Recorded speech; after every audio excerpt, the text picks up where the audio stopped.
Live from the Maverik Center in West Valley City, it's Utah Grizzlies hockey. As tonight's the last of a three-game series as the Grizzlies take on the Indy Fuel. Hi, everybody. Welcome to Utah Grizzlies hockey. I'm Tyson Whiting. Utah is looking to salvage the third game of the series as Indy has taken the first two contests of this set. On Wednesday night, the day before Thanksgiving, Indy won 4-2. The Grizzlies did get goals from Johnny Fairbrother and Tyson Upper, but it was the Nathan Burke revenge game as the former Grizzly had 2 goals, 1 assist. All 3 of those points came in the second period.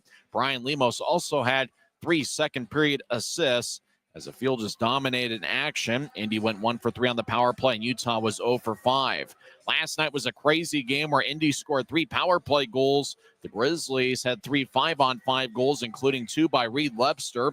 Lebster scored the first goal of the contest for either team. He scored 4:51 into the first period. Indy responded with 2 first-period power play goals as the field led 2-1 after 20 minutes of play. Cade Nilsson tied it up 15-18 into the second, with Reed Morrison getting the assist. That was Morrison's first professional point. And then Indy late in the second period got their third power play goal of the game, and that was Cam Hausinger from the near goal line as he just found a good shooting angle and fired it up top past Vinny Duplessis. Indy led 3-2 after 2 periods. The Grizzlies responded as the puck just trickled towards the right wing. Reed Lebster got it, and once he was able to corral the puck, he was able to fire it past Ben Gaudreau, the Indy goaltender, and that tied it up at 3. It stayed a 3-3 tie throughout the rest of regulation. Grizzlies did have a power play in overtime that was early in OT. Grizzlies got 2 or 3 shots off in the overtime power play, but just couldn't find the back of the net. And eventually it was Ryan Gagne getting his first goal of the season. He scored 5-10 into overtime, with McCormick and Ballant getting the assists. Indy is in game 15 of their 15-game road trip tonight. So their long road trip ends this evening. They've got a record of 7-6-0-1. And considering that they're going to be home quite a bit from the start of December on throughout the rest of the regular season, Indy's looking to be pretty strong this season, especially with good goaltending. As for the Grizzlies, they have lost 6 in a row. Their record is 5-9-2. Grizzlies have 12 standings points and a .375 point percentage. So Utah's looking to find a way to get on the winning track here tonight in the series finale. Goaltending matchup as Adam Scheel in net for the Grizzlies. He's certainly been a workhorse as he leads the league in saves and minutes played. For Indy, it's going to be Joe Verbetic getting the start. This will be his Fuel debut. He spent the last 2 years with the 12 Riviere Lions. He played 2 games against the Grizzlies on Thanksgiving week 2 years ago on November 25th and 27th. He had a 1-1 record as he saved 46 of 54 that weekend. Well, it's pickleball night. Pickleball is probably the second fastest growing sport in the state of Utah. Obviously, hockey has grown astronomically over the last 12 months, but you see a lot of people playing pickleball. You can still go to UtahGrizzlies.com and get one of those Grizzlies exclusive pickleball paddles. Go to UtahGrizzlies.com and take advantage of that. If you're in the West Valley area, come on down and enjoy some Grizzlies hockey with us. If not, obviously, we got the game on Flow Sports as well as audio coverage on YouTube, your homes for Grizzlies hockey all season long. We'll talk about who have been some of the standout performers for the Grizzlies here over the last few weeks. We'll also go over the lineups for both teams as we're in business on a Saturday night, and you're listening to the Utah Grizzlies Hockey Network.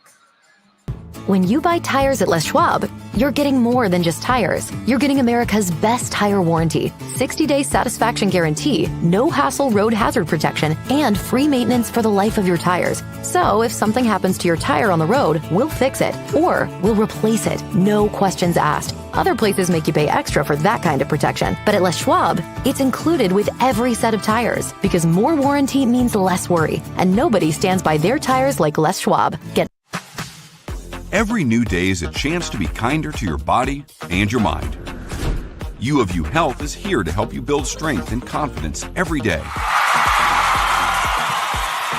Let us help you be a better you.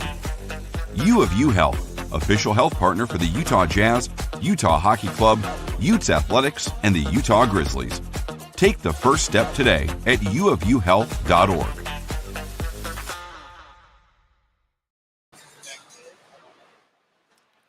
Welcome back to the Grizzlies Hockey Network. I'm Tyson Whiting. Face off in about 15 minutes from now here at Maverik Center as we got a good Saturday night crowd filing in here. Cole Gallant had 1 assist in last night's game. He's got 9 assists in his last 10 games. Gallant leads all Grizzlies forwards with 12 assists this season.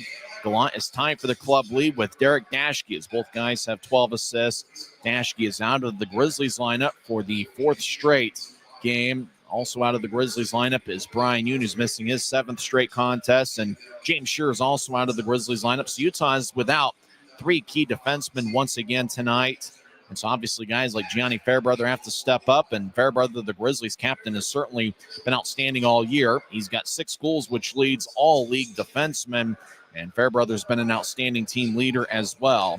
We mentioned Gallant on the forward line. He's got 9 assists in his last 10 games. He'll be lined up with Mick Messner this evening. Messner has 52 shots on goal in 13 games in November. And also on that top forward line is going to be Reed Lepster, who's got 3 points, 2 goals and 1 assist in his last 2 games. He scored 2 big goals for the Grizzlies in last night's game, including the game-tying goal, which came late in the third period, as it was 14:46 into the third, with Kabori Dunn and Briley Wood getting the assists. Kabori Dunn was a standout performer. He had the 1 assist on Friday night, and he also had a +3 rating.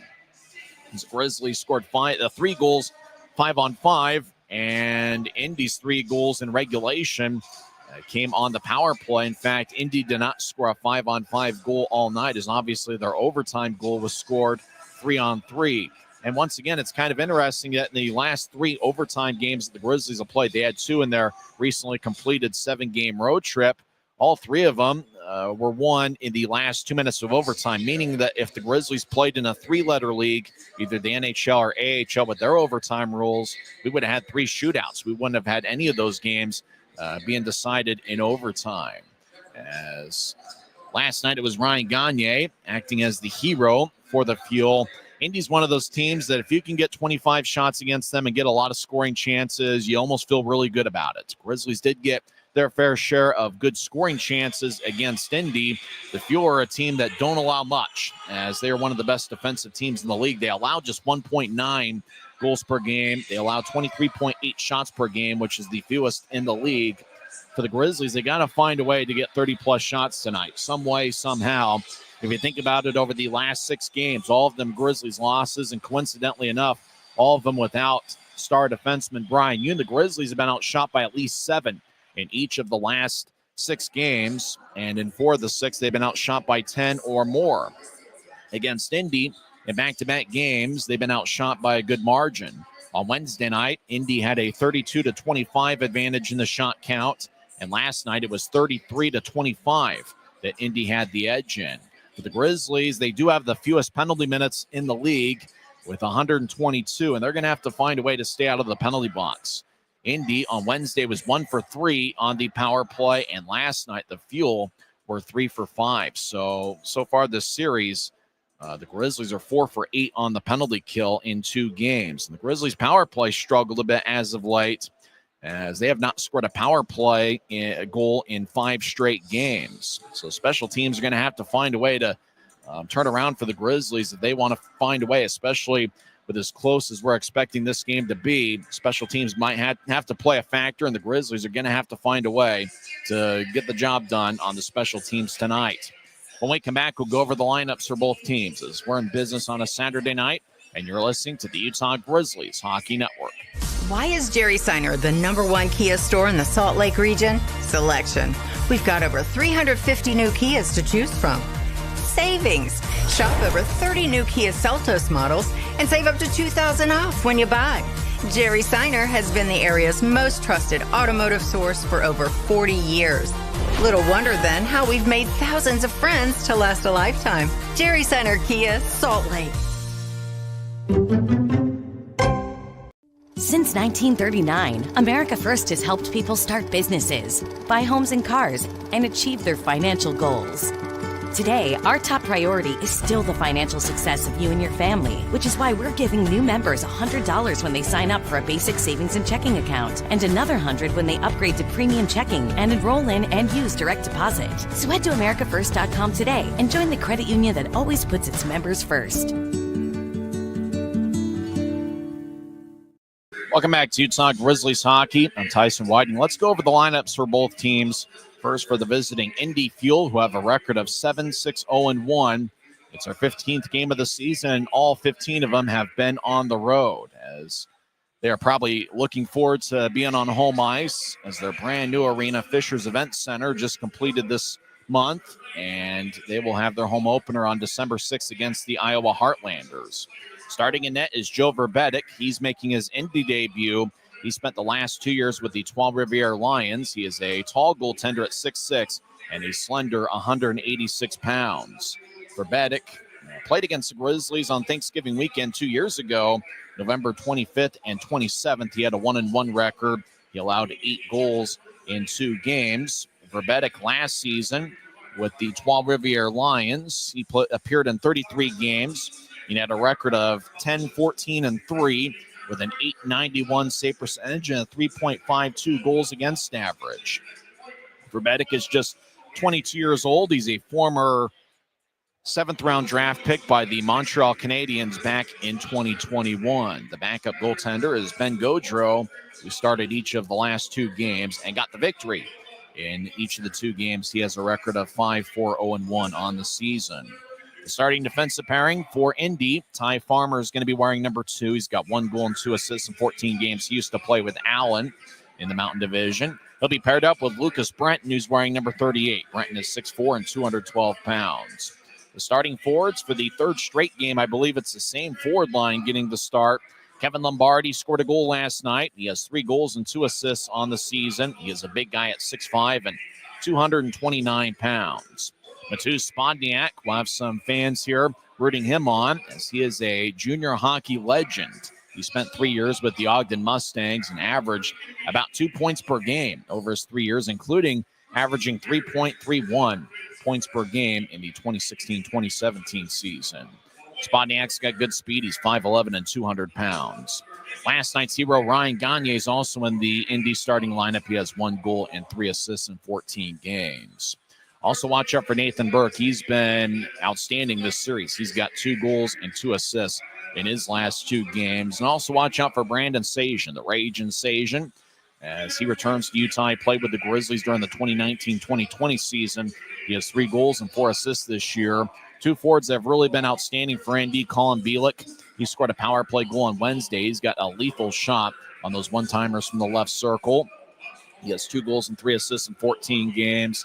Another standout's been Brian Lemos, who's got 4 assists in 2 games in this series. Lemos leads Indy with 8 assists on the season. And Cam Hausinger has been very active physically in this series. He's not very big, but he's certainly outspoken and emotional.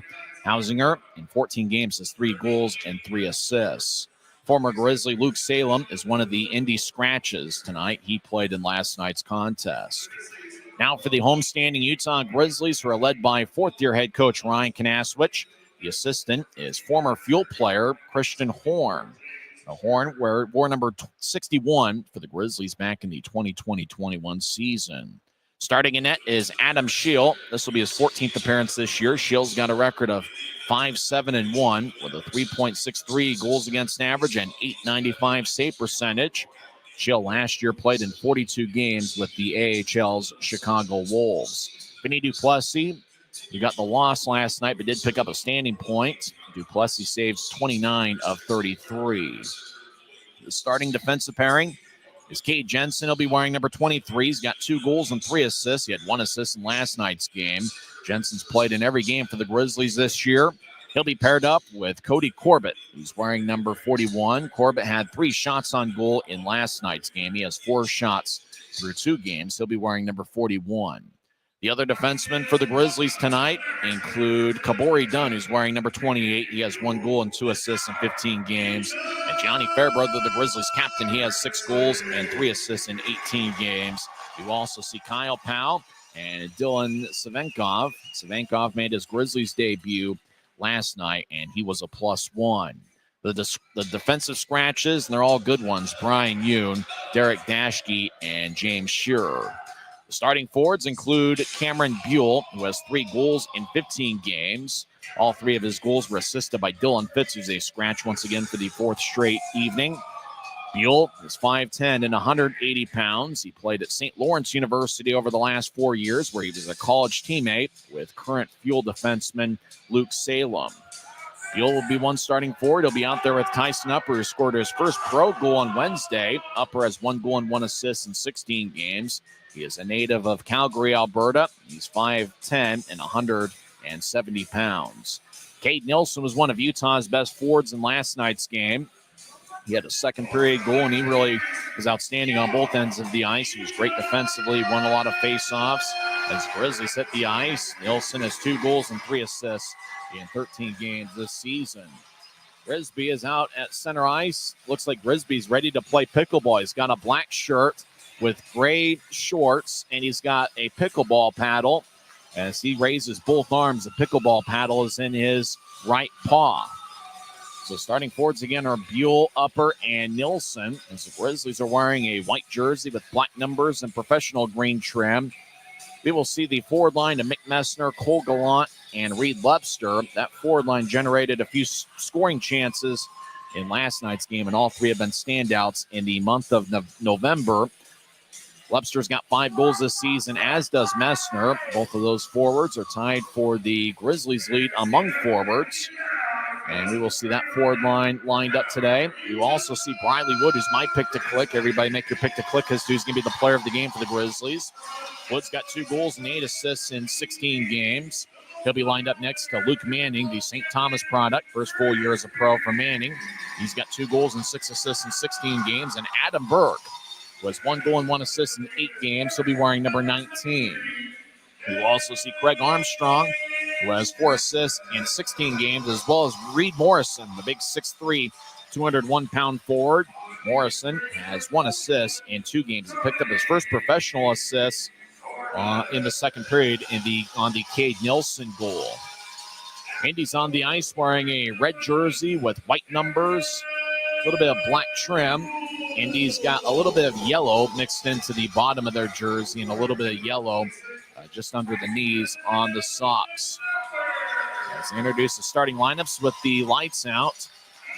If you're in the West Valley area, come on down and enjoy some Grizzlies hockey with us. Almost looks like yesterday's crowd was a little bit bigger than what we have here this evening. As Adam Schill will get the start in net. He leads the league in saves, minutes played. He also leads it in losses with 7 on the year. Shield's the goaltender for Utah. Joe Verbetic, the tall 6'6" goaltender, will be in the net for the Indy Fuel.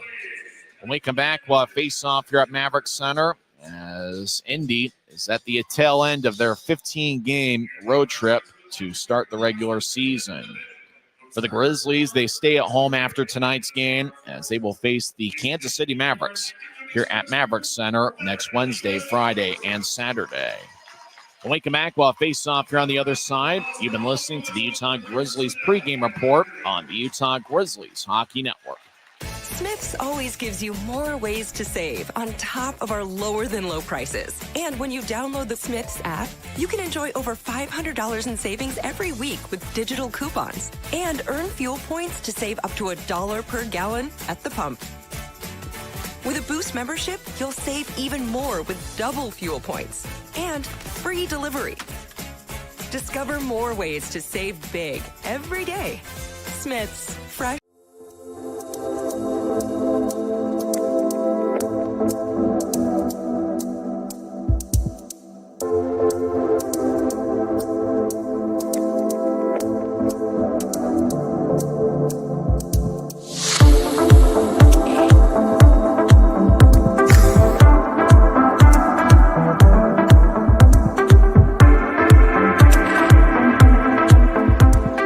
Commercial to recreational truck accessories, Mountain Land Truck Outfitters has got what you need. Flatbeds, spray and bed liners, lifts and leveling kits, wheels and tires. Mountain Land Truck Outfitters proudly uses a brand you know and trust. And with our experienced, knowledgeable, and friendly staff, your visit here will be informative and enjoyable. Stop into our convenient location in Provo at 265 South 100 West or call 801-225-4637 to get a quote for your fleet or individual truck.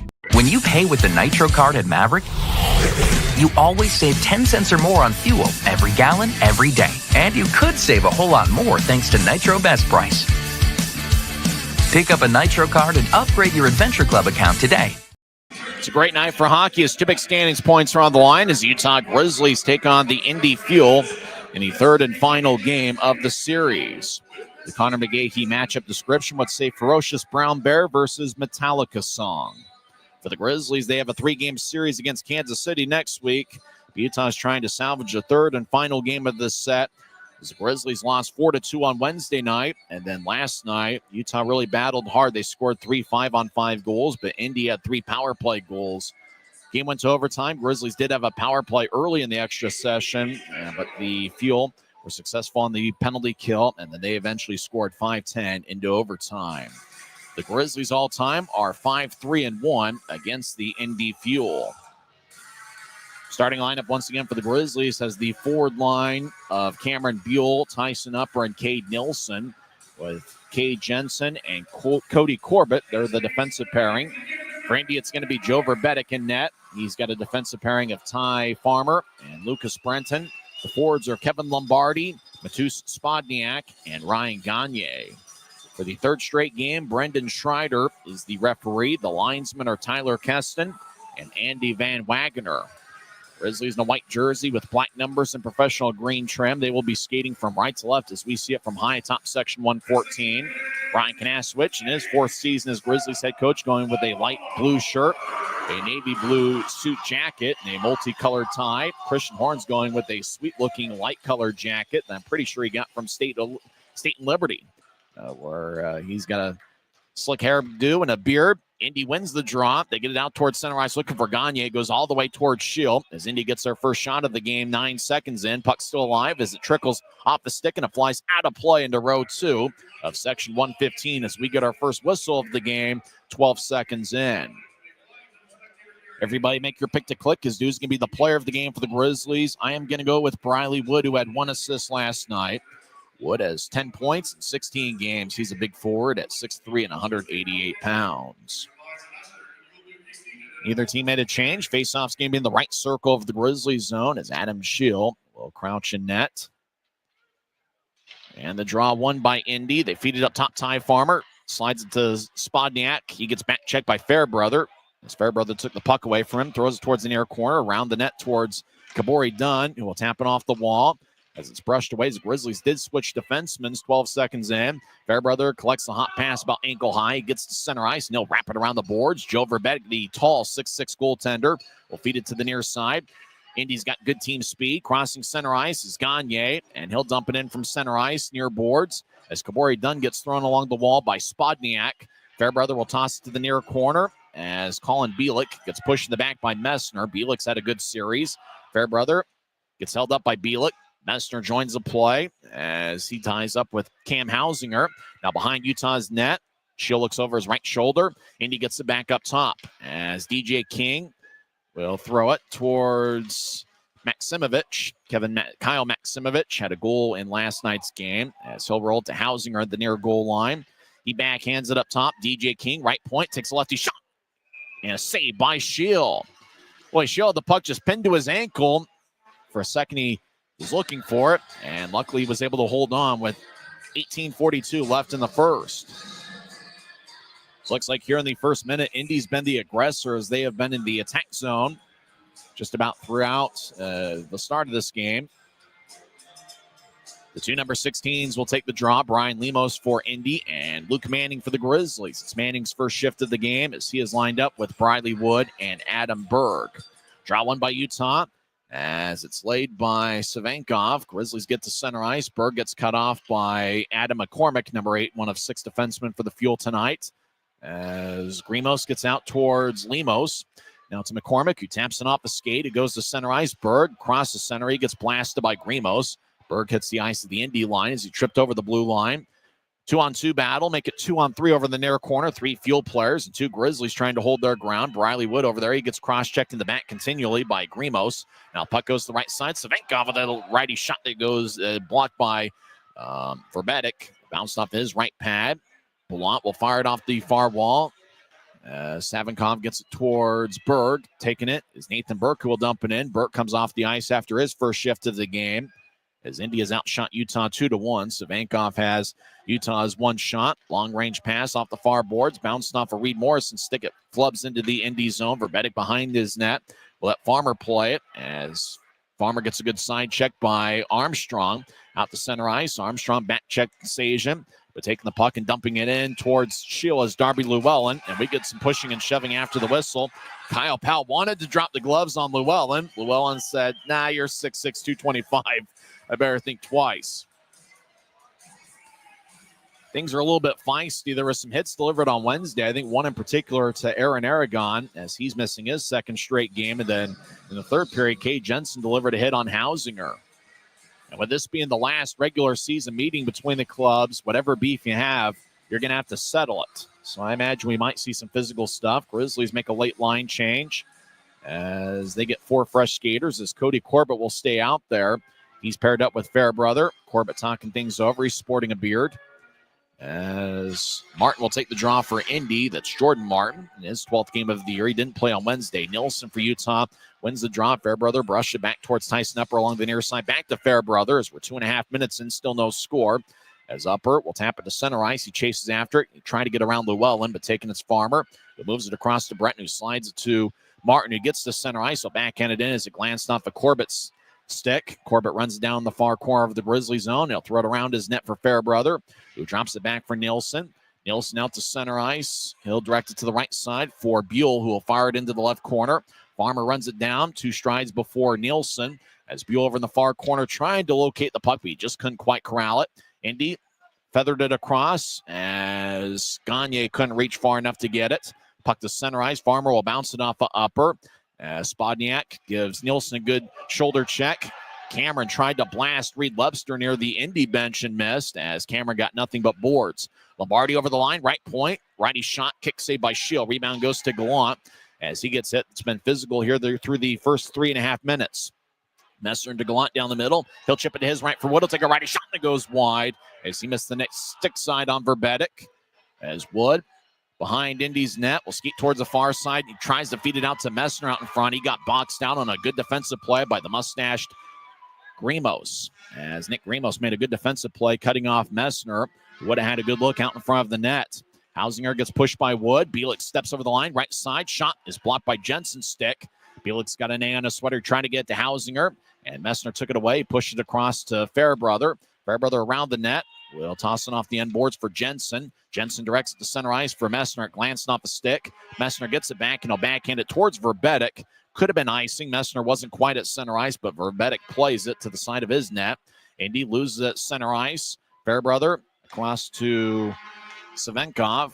Trying to get to the center ice area for Morrison. Now Indy steps over the attack line with momentum. Nathan Burke skates in left wing. Shot saved by Shield. And Burke crashes into the net and dislodges it. Boy, Nathan Burke had a pretty good look as he was able to get around a Grizzlies defenseman. That was Savenkov. And Burke had a pretty good look. And Shield made the save, and then Burke crashed the net open. 15:24 is left in the first. Indy has outshot Utah 4-2. Still no scores. We're just getting started. So grab some chips and dip in a beverage of your choice and enjoy a little bit of Saturday with us. Lemos will take the draw against Luke Manning. It's been a little bit chippy and physical through the first 4.5 minutes. And I imagine, as I mentioned before, last time these teams will meet this year, and there has been a little bit of beef that's been developed over the last 2 games. So I imagine we might see some physical stuff at some point in tonight's game. It's Lemos and Manning. Manning wins the draw. Grizzlies skate from right to left here in the first period. Fairbrother out to center ice for Berg, who couldn't accept it, but it glanced off a stick. It goes deep into the fuel zone as the puck wraps around the far boards. Getting it's Brian Lemos, who played against the Grizzlies with Kansas City. He's always given the Grizzlies fits. Over to center ice. McCormick dumps it in. Shield gathers it behind his net, and he'll push it to Fairbrother, who outlets it to Manning. Manning out to center ice. Fakes it to his right, keeps the puck. And on the back check, Lemos took it away. Now taking the puck is Brandon Sajin. He's on the right side. The Raging Sajin gets up top to Farmer. He'll take a shot, and it bounced off the Llewellyn's side. As Armstrong over in the corner gets a good side check on Martin. Fairbrother back towards Armstrong. Glanced off of his stick. Brenton runs it down in the Indy zone. As Llewellyn moves to his left towards Sajin. He gets it poked away by Buell. Neutralized. Farmer drives it back in. Shield will drop it for Dunn behind Utah's net. Dunn gets back check, keeps his balance. Now he'll do a half circle in front of Shield. He's now to the right side. He'll move it to Buell. Over to center ice, right wing for Nielsen. Nielsen at center ice gets brushed away by Llewellyn. Corbett fires it in as it ricochets off the end boards on one hop of the ice. Upper towards Buell. He trying to get to Nielsen. A glance off his skate. Upper right wing shot goes wide as he fired a low liner. Now Jensen left point with a shot that misses wide. Glove side on Verbetic. As Lucas Brenton skates towards the near side. Don't backhand it to center ice. Looking for Spodniak. Pass goes tape to tape. Spodniak over to the right side. Trying to center it towards Gagne. A glance off a Grizzly stick. Utah's been active with their sticks early on. As Nielsen ties up with Spodniak along the near boards. Around the net, Gagne feeds to Lombardi. Back to Spodniak. Left side, take a lefty shot. Gets redirected off the skate and goes wide. As Nielsen over towards Dunn, who whips it around the boards. It hits a stanchion in the corner. Over to the left side. Lefty shot is blocked away. Great block shot by Cade Jensen. As Maximovich had a pretty good look. 2-on-2 scrum in the corner. Upper gets tripped up, and that will be a penalty. Maximovich can't believe it. He thinks Upper dove, but Maximovich will get 2 minutes for tripping. 13:23 left in the first period. Still no score. Indy has outshot Utah 4-3. Grizzlies will be on the power play when we come back in 1 minute. You're listening to the Utah Grizzlies Hockey Network. When you pay with the Nitro card at Maverik, you always save 10 cents or more on fuel every gallon, every day. And you could save a whole lot more thanks to Nitro Best Price. Pick up a Nitro card and upgrade your Adventure Club account to... Thanks to Les Schwab Tires, I'm a confident backseat driver, but Mom's a little stressed about spending. Remember, breathe in. Now watch your speed and breathe out. Good. Even though we're watching our wallets, Les Schwab is still watching out for our safety. So turn here. Help keep drivers and backseat drivers safe with Les Schwab Tires.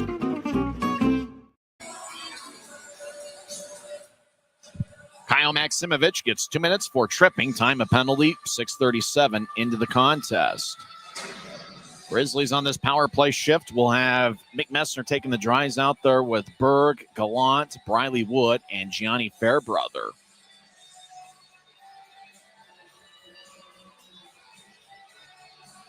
Utah's power play this season is 15.6%. They haven't had a power play goal in 5 straight games. Indy's penalty kill is 89.4%. As Messner and Gallant, they both have A's on their sweater. Gianni Fairbrother is wearing the captain's C. All three of them are on the ice right now. Indy's captain is out there. That's Chris Cameron. As draw one by Indy, they'll fire it off the near glass. Goes over Fairbrother's head deep into the Grizzly zone as Utah starts their power play. Shield will lay it for Fairbrother. He's behind Utah's net. Fairbrother skates down the middle, veers off to the right as Blount challenges him. Now Fairbrother falls down in the far corner as he was pivoting. Wood sauces it to center ice for Messner. Messner backs into the Grizzly zone. Utah wants to enter with some momentum. Grizzlies haven't had it yet in the first few seconds of this power play. In fact, the first 30 seconds of this power play, Grizzlies still deep in their own end. Fairbrother dances around. Indy's really challenging Utah at the Grizzlies zone as Messner falls down. Cameron will bouncing off a Fairbrother skate. Puck up at the opposite the right point. Grizzlies enter. Berg skates to the corner. He gets cut off by King. Cameron will wrap it around the boards. Fairbrother corrals it, but it's at center ice. Grizzlies will reset. As a fan serenade, Maximovich is in the penalty box. Puck bounced off a Hausinger. Challenges Fairbrother in the Grizzly zone. Boy, Indy ultra aggressive on this penalty kill.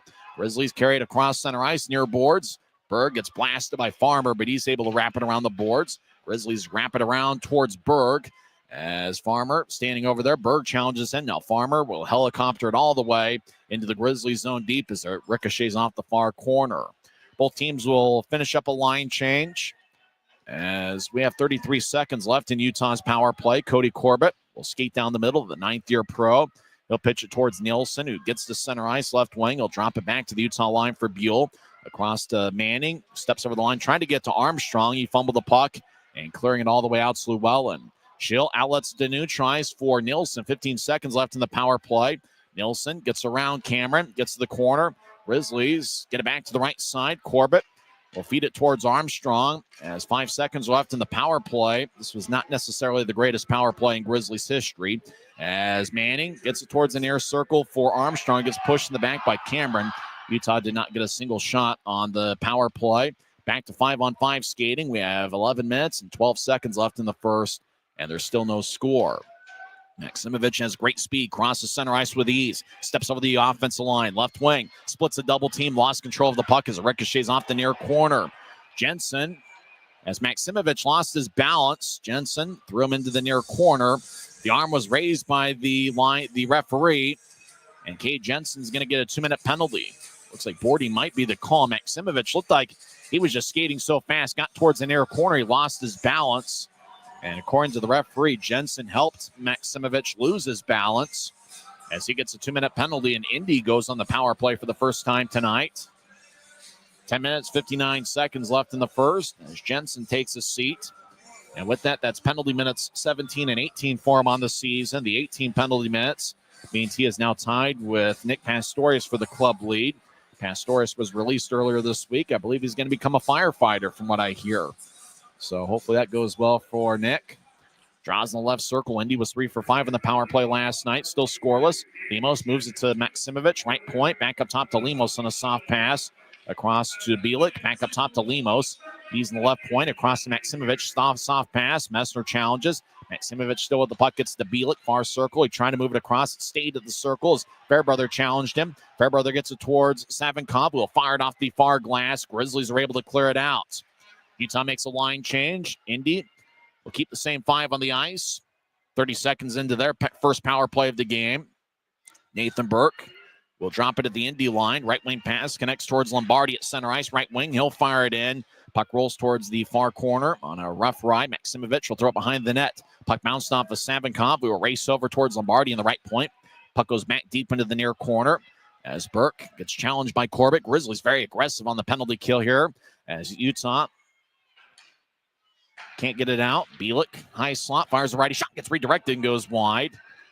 Lombardi behind the net as he is shadowed like a hawk by Dunn. Lombardi over in the far corner. Dunn continues to shadow him. Fuel, left point shot is sticked away. Grizzlies get it with Nielsen. He'll clear it out. So it looks like Utah trying to improve the penalty kill. They've been far more aggressive here tonight than they've been at any point in this series on the PK. As Burke, Messner takes a spill. Crossing center ice is Gagne. As Messner recovers, Gagne over the line, stops on the right side. He's near the boards. Gagne throws it towards the middle. And now back up top as McCormick over to Gagne. Back to McCormick in the high slot to move it to his left. Sajan back to McCormick, who feeds it to the far goal line. Back to Sajan. He's in the left point. Back to the far goal line for Hausinger around Utah's net.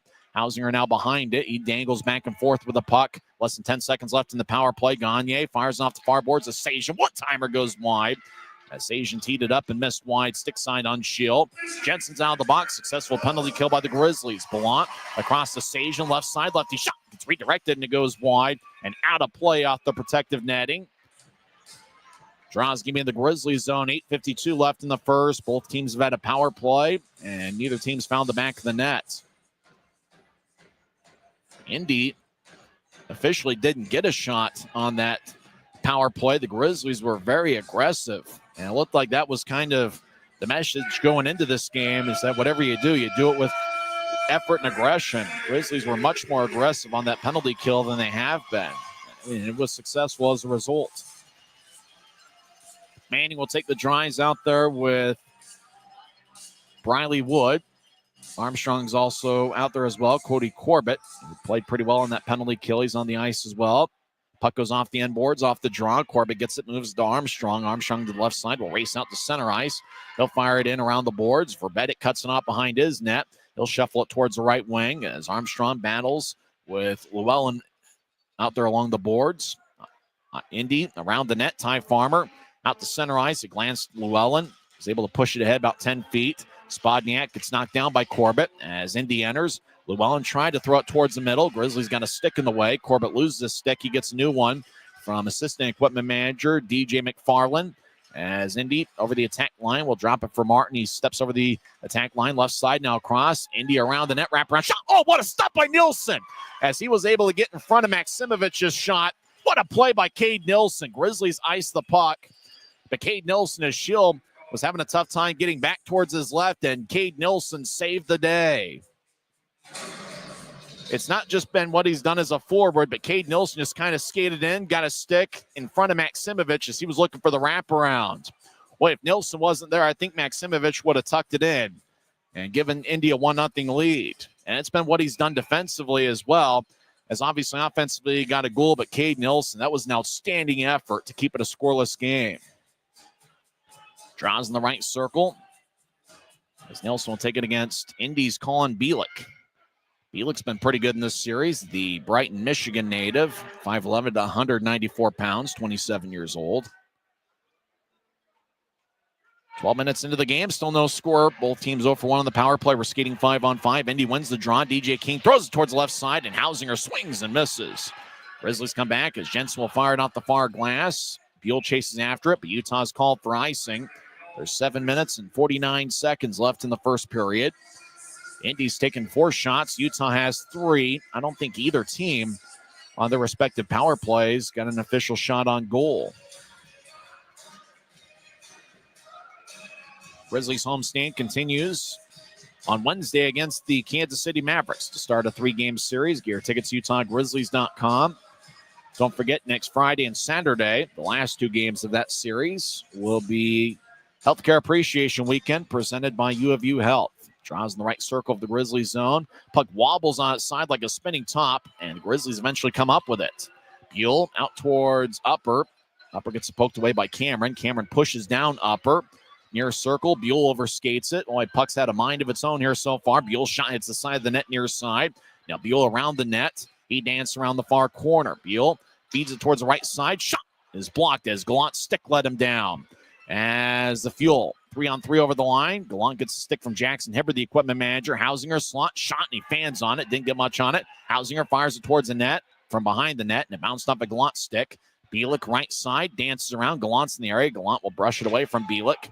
As Bielik gets it back from Savinkov, he'll skate in. Shot save, rebound shot. Shield goes down. Grizzlies get it. Buell clears it out. Shill's on his backside, gets back to his feet. Utah's once again called for icing with 6:55 left in the first. Boy, Indy's had some good chances. Grizzlies have done a good job protecting the crease. And that's the big reason as to why we're still scoreless 13 minutes in. Make sure to follow the Grizzlies on X, Facebook, Instagram. Grizzlies are superstars on TikTok. I'm on X at Tyson on Sports. Cole Gallant will take the draw for the Grizzlies, a former Western Michigan product. Draw won by Indy.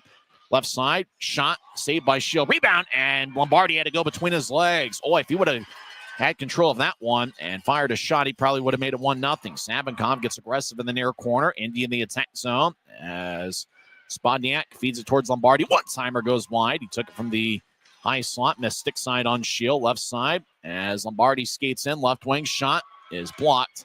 Now Indy gets to Lombardi. Shot hits the near side of the net. Grizzlies, boy, Indy's had some close calls here. Indy along the end boards, done. He wrestles around with Spodniak. 2-on-2 battle. Indy comes out with a puck.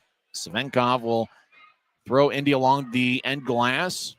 Puck to the near corner. Grima gets held up by Buell. Gallant over there nearby. Coming out Gagne, and Dunn took it away from him. Dunn around the net to the far side. Gets back checked. Now he gets double teamed. Burke took the puck away from him. Got it towards Blount. Back towards Burke. Left side shot. Saved by Shield. Burke for the second time here in the period opens up the net as he crashed into it for the second time. It's going to be a Utah penalty as there's 5:56 left in the first period. Kabori Dunn will go to the box for 2 minutes. He gets a slashing minor. Indy's on the power play for the second time tonight. When we come back, we're still scoreless. 5:56 left in the first period. It's the Utah Grizzlies Hockey Network. Thanks to Les Schwab Tires, I'm a confident backseat driver, but Mom's a little stressed about spending. Remember, breathe in. Now watch your speed and breathe out. Good. Even though we're watching our wallets, Les Schwab is still watching out for our safety. So turn here. Help keep drivers and backseat drivers safe with Les Schwab Tires. How's Jerry Seiner, the #1 Kia store in the Salt Lake region? Selection. We've got over 350 new Kias to choose from. Savings. Shop over 30 new Kia Seltos models and save up to $2,000 off when you buy. Jerry Seiner has been the area's most trusted automotive source for over 40 years. Little wonder then how we've made thousands of friends to last a lifetime. Jerry Seiner Kia, South Jordan.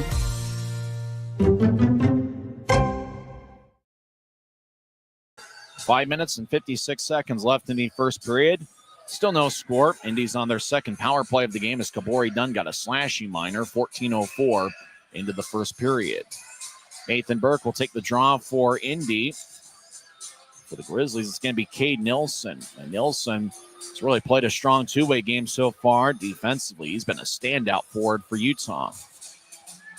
Savenkov's been physical for Utah. He's on the ice right now on the penalty kill. As draw won by Indy towards the middle. Puck wobbles on its side.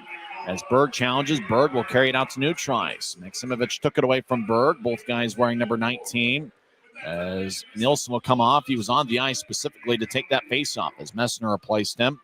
As Burke crosses center ice, right wing, he's got good speed. Steps over the attack line, stops along the near boards, gets it to Lemos in the right point. Lemos gets it to Maximovich, right circle. He'll feather it back to Lemos. He directs it back to Maximovich, right side, over to Burke near goal line.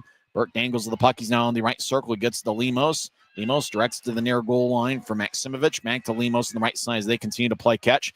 As Maximovich throws it towards Burke, right in front of the net. He takes a shot, and he misses wide.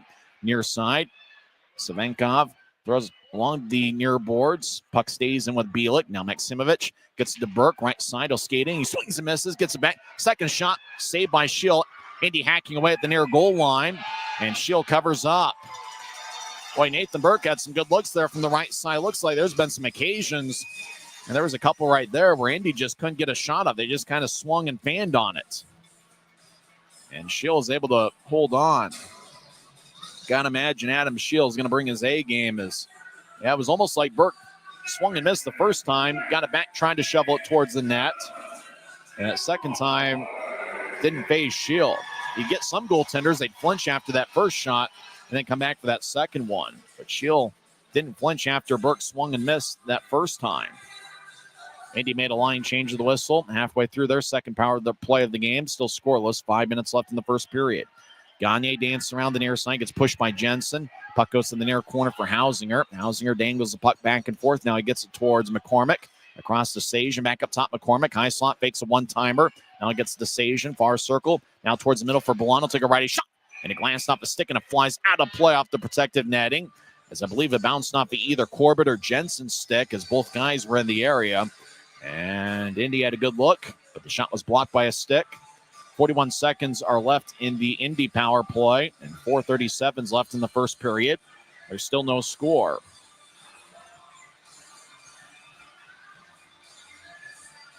The two number 25s will take the draw. Glot for the Grizzlies. Gagne for Indy. Indy wins the draw. They won a few of him here.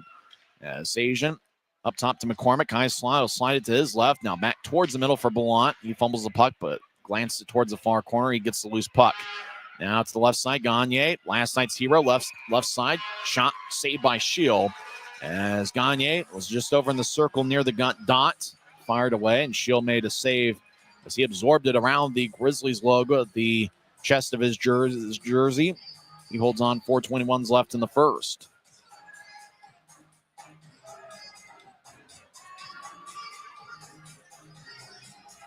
Faceoffs on the left side. Grizzlies switched up attackers. Indy is up to 12 shots. They've taken quite a few here on this power play. Field have done a good job controlling the shot count this year on average. They have outshot opponents by 5.5 per game. Draw one in the far circle by Utah. Messner will clear it out as it goes past McCormick, who races after it. Verbetic at the near goal line will lay it for McCormick, who skates around Indy's net. 4:08 and counting left in the first. McCormick will slide it back into the fuel zone. Sajan gets it. He's got good speed. He'll lay it to center ice for Farmer, who skates in right side over to Hausinger. 3 seconds left in the power play. Hausinger with a shot, and he scores. But he fired towards the net. Hausinger taunts the crowd. Might have gotten redirected out in front. Kind of took some strange English near Shield. As the Fuel have a power play goal and they've taken a 1-0 lead. That's the Fuel's 5th power play goal of this series. As Hausinger just fired towards the net. Martin was out there, and if Martin got a piece of it, what a crafty redirection, as Martin just had it come flying towards his right side, and either Martin got a piece of it or it was distracting. Hausinger does get credited with the goal, so they say Martin didn't get a piece of it. Schill must not have had good vision on it, and the puck must have knuckle passed him and passed the goal line. Hausinger gets his 4th of the year. Farmer and Sajin with the assists. As action deep in the Fuel zone, Grizzlies up top. Savenkov over to Wood. He'll drop it back to the left point for Corbett. Corbett over to the high slot for Savenkov. He'll take a righty shot that's blocked. Now right side, Wood with a shot saved by Verbetic. And after the whistle, some real pushing and shoving. Farmer getting after it with Armstrong. Neither guy dropping the gloves. Armstrong had some stitches in his face. He got hit with a puck on Wednesday, so he's sporting a shield. He probably can't drop the gloves even if he wanted to. Armstrong. Oh, Farmer punched Armstrong. That's going to be a penalty on Farmer. Yeah, that's not even going to be there's 3:34 left in the first. That's not going to be Ty Farmer going to the box. Cody Corbett taunts Ty Farmer.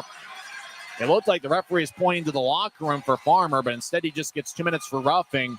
Farmer knew that Armstrong's got stitches in his face and they can't drop the gloves, so Farmer just gave us a quick right, like he was Hakeem Olajuwon of the 1985 playoffs against Billy Pulse.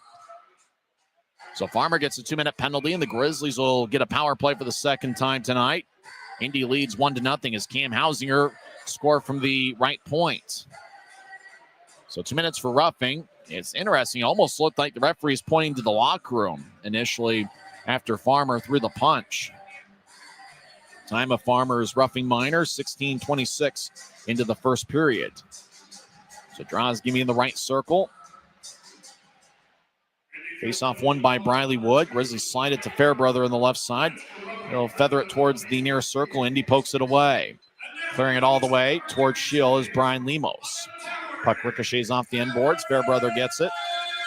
As Grizzlies set up the attack skating from right to left. Fairbrother shuffles towards the near boards, gets to Berg, who slides it horizontally to Wood. Wood gets it, skates towards the Indy line, and he'll fire it around the boards. Berg over in the near corner, gets hit by Cameron. Puck trickles towards the far corner. It's cut off by Indy, and they'll fire it past Cole Gallant. Gallant tried to corral it at the Indy line, but the puck ended up knee high, and it was just tough for him to handle it. Nielsen at center ice, drops it for Gallant. He's in the left wing, crosses center ice, gets it towards Nielsen. Nielsen gets cut off by Grima, taking the puck is Martin. He's on the right side. Martin skates the right side. Fairbrother jabs the puck away from him. Fairbrother throws Martin along the end boards. Martin on 2 knees, puck nearby. Grizzlies trying to take it away somehow. Martin was able to get it. Great effort by him. Martin to the far side. We'll move it back to center ice.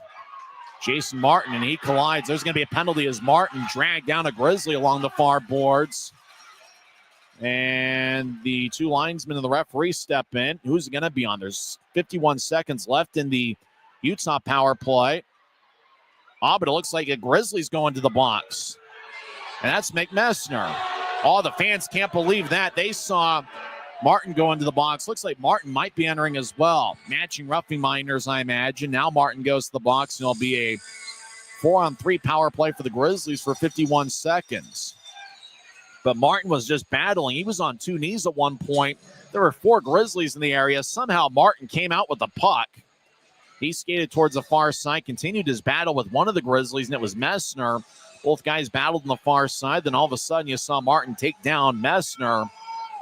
I think the Grizzlies, if they were honest about it, are probably wondering what Messner did to get the penalty. Messner was just kind of battling with Martin, and then Martin just kind of dragged him, and I think that's what the fans saw.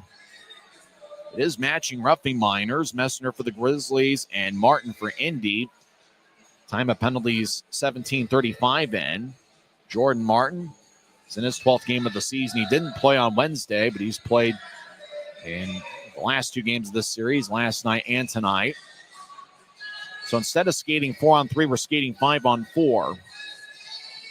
As the draw is going to be at center ice.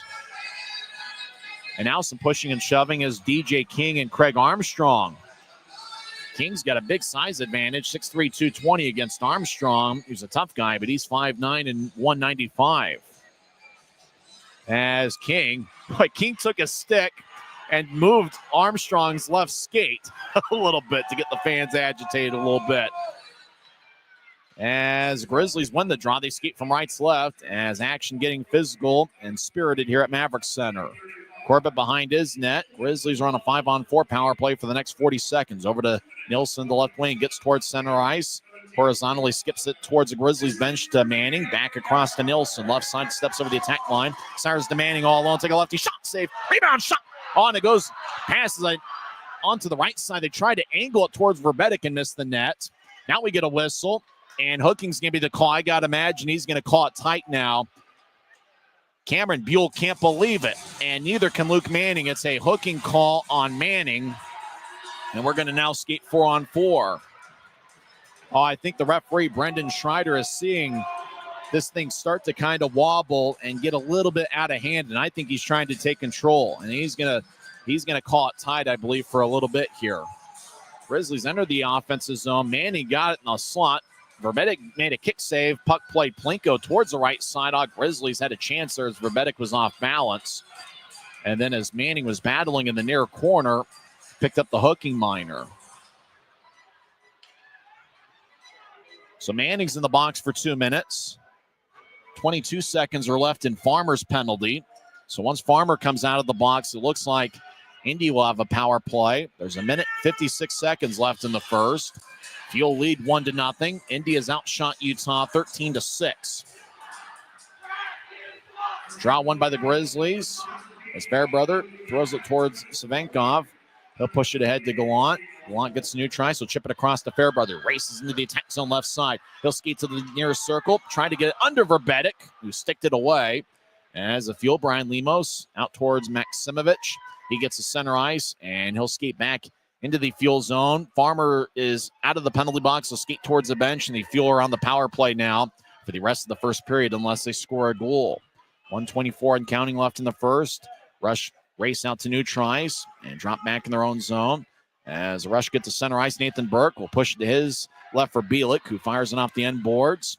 Burke around from one corner to the other. Maximovich couldn't handle it. Puck up top for Lemos. Right point. He dangles the puck, skates towards the high slot slowly. He's quarterbacking his power play unit. Over to Maximovich. And he'll feed it to Burke. Back to Lemos, who gets to Maximovich. One-timer, and he's... Oh, no goal. Indy thought that maybe they had scored. As they hit the crossbar, Maximovich puts both palms in the air. Grizzlies make a line change. The clock stopped for a couple seconds. 50 seconds left in the first period. Puck at new tries. Grizzlies have it. Buell will fire it off the near boards deep into the Fuel zone. Maximovich thought that he had gotten the top near corner, right side on Shield, but it stays a 1-0 game. 35 seconds left in the period. Crossing center ice is Gagne. Steps over the line. Veers off to the right point. He gets around Dunn, trying to get to Blount as he was being challenged by Upper. Took the puck and cleared it out. Verbetic in the near corner will lay it for McCormick. 20 seconds left in the period. As McCormick gets a new try, so lay it for Brandon Sajan. Sajan over to Hausinger, right side. He drops to Gagne. Berg in the area. Now right side. Blount with a one-timer that goes wide. 7 seconds left in the period. Blount up top towards McCormick. 3 seconds left. Fires towards the net. Gallant gets a stick in the way as the puck flies out of play with 1.1 seconds left in the first. McMessner and Jordan Martin will each come out of the penalty box. Martin comes out first and then Messner. It's interesting, the two guys holding the doors at the penalty box were making sure that Martin and Messner didn't come out at the same time. I guess there was an instance in this league where two guys came out of the penalty box at the same time and then they went and fought at center ice. So they're trying to avoid that here. They're going to check to see if the goal was scored. Remember that one-timer Maximovich fired about a minute ago, and they're going to check video replay to make sure it wasn't a goal. Indy didn't argue for too long because play was ongoing, and they just kept playing. Maximovich thought that he had scored. They're going to take a quick check at it.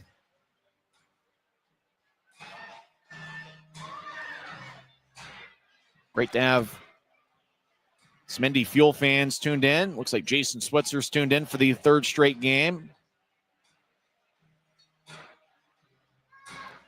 Chicks Rules also tuned in from Indy. A lot of people in the Indiana area, although I imagine there's a lot of folks from that state watching the Indiana-Purdue football game. As they're continuing to look at the tablet, they're not showing any replay. I guess to influence the call one way or another, possibly if they see it. As they're checking to see if Maksimovic fired it past the goal line on that one-timer from the right side. He scored on a one-timer late in the first period in last night's game. They come out of the scores table, and they signal no goal. No goal on the play. Drow's going to be in the right circle. There's 1.1 seconds left in the first period. The referee tells Chris Cameron what he saw. Cameron with the thumbs up. And the good thing is they wanted to check to make sure they got it right. They show the replay on the video board, and it bounced right off the crossbar. But I think it's good to check just to make sure. Obviously, in a game like that, you don't want, them to score a goal and them not to get credit for it. So it bounced off the crossbar. It stays a 1-0 Indy lead. Off the draw, Gallant literally sits on the puck, and that will do it for 20 minutes here at Maverik Center. As Gallant took the draw against Ryan Gagne. Well, it was a very spirited first 20 minutes of play, and I think as a result, referee Brendan Schreider is going to call it tight. Both teams are probably going to have to adjust. The lone goal in the first period was scored by the Fuel. They outshot the Grizzlies 14-7 in the period. The goal was scored 16:03 in. It was a power play goal. It was very, very late in the power play. In fact, there was 1 second left in the man advantage. Hausinger fired away from the right point. Martin, probably as he was cutting towards the net, Martin might have taken some of the vision away from Adam Scheel. And that might be the explanation as to really why Scheel didn't really have good vision on it. And that's the difference in the game right now. Indy will be on the power play for the first 4 seconds of the second period. We'll come back and recap the first 20 minutes of play, and we will also go over some scores from around the world of sports. After one frame, it's Indy 1 and Utah 0. This is the Utah Grizzlies Hockey Network.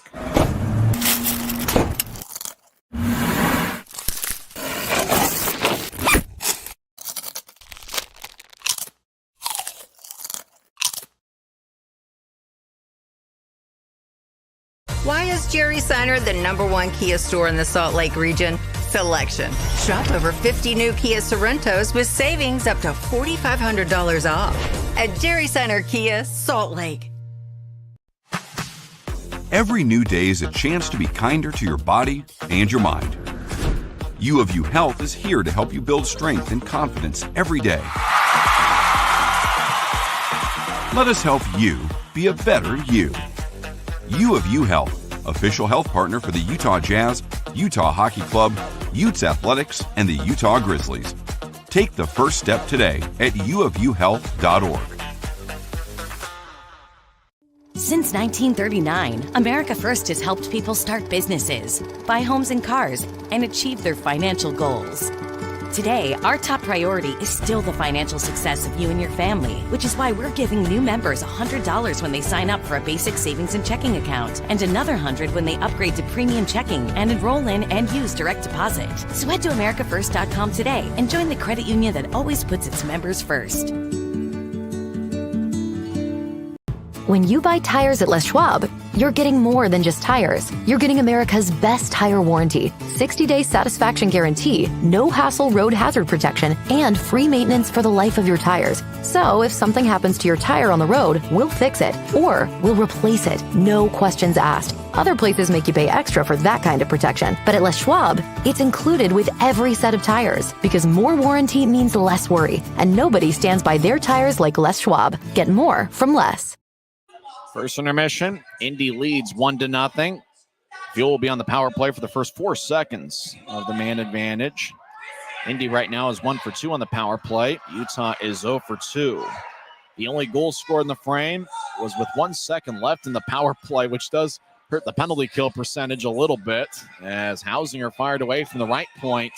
Just kind of a routine shot. There was Jordan Martin out in front of the net. Puck just kind of flew past his right side, and I'm not sure Scheel really had a good look at it, and somehow was able to cross the goal line. Hausinger with the goal, Ty Farmer, and the former Grizzly Brandon Sajan with the assist. Among Indy's 14 shots, Former Grizzly Nathan Burke leads the way with 5. I don't know who Burke upset in the Grizzlies organization, but boy, he's been a man possessed this series. He had 2 goals and 1 assist on Wednesday, and he had 1 assist in last night's game. And Burke with no points so far, but he does have 5 shots through 1 period. Kyle Maximovich has 2 shots. He thought that he found the back of the net late in the first period, but the puck fired off the crossbar. They did check on it on video replay there at the tail end of the first period, but no goal on it. 1 shot each for 7 different Indy Fuel skaters. For the Grizzlies, Briley Wood leads the way. He has 2 shots. 1 shot each for Fairbrother, Upper, Nielsen, Cody Corbett, and Dylan Savinkov. Adam Scheel in the first period saved 13 of 14. Joe Verbetic in his 3rd all-time game against the Grizzlies has saved all 7. And so Verbetic, this isn't the first time he's played here at Maverik Center. It was actually Thanksgiving week 2 years ago where he was here as a member of the Trois Rivières Lions. And he won 1 of 2 games. He had a 1-1 record there, and he saved 49 of 53. He actually allowed 4 goals in both games. It was 46 of 54. The Grizzlies ended up winning 2 out of 3 games in that series. So it's kind of interesting that both times, 2 years apart, Joe Verbetic has been here and has been on Thanksgiving week. Grizzlies have actually done a pretty good job in Thanksgiving weeks in recent memory over the last 5 seasons, with this kind of being the 6th season where the Grizzlies played on Thanksgiving week. They've got a record of 10-4-2. But we'll see what happens here in the series finale. Utah's trying to salvage the 3rd game as Indy won on Wednesday night 4-2, and then last night, which really was a fun game, the Fuel got a 4-3 overtime victory as Ryan Gagne got the overtime game winner 5-10 in. Well, we will see how tightly it's officiated in the second period. It seemed like over the course of the entire period, things got physical at times, and I think that the referee is just going to call it tight throughout the rest of the game, as obviously he knows that there's been a little bit of heat as Brendan Schreider's been here for all 3 games in this series, the referee, and he's the lone referee tonight, so he's going to make sure that if he spots it, he's going to call it, as he doesn't want this thing to get out of hand, as play's been pretty physical through the first 2 games of this series, and it was pretty physical in the first period tonight. Some of the other stats of the first period: Indy had 7 scoring chances among their 14 shots, according to the off-ice officials. The Grizzlies, in their 7 shots, had 3 scoring chances. So a little bit less than half of Utah's shots were scoring chances, and exactly half of Indy's shots were considered to be good scoring chances by the off-ice officials. Indy had 5 power play shots. Grizzlies have 1. Utah had 4 giveaways. Indy had 3. Grizzlies with 5 hits in the first period. Indy with 4. When we come back, we will go over some scores from around the world of sports. Another busy night in the 4-letter league, and we'll check in on some NHL scores as well, as the Utah Hockey Club will get underway here shortly as they take on the Vegas Golden Knights. You're listening to the Intermission Report on the Utah Grizzlies Hockey Network. Smith's always gives you more ways to save on top of our lower than low prices. And when you download the Smith's app, you can enjoy over $500 in savings every week with digital coupons and earn fuel points to save up to $1 per gallon at the pump. With a Boost membership, you'll save even more with double fuel points and free delivery. Discover more ways to save big every day. Smith's, fresh for every.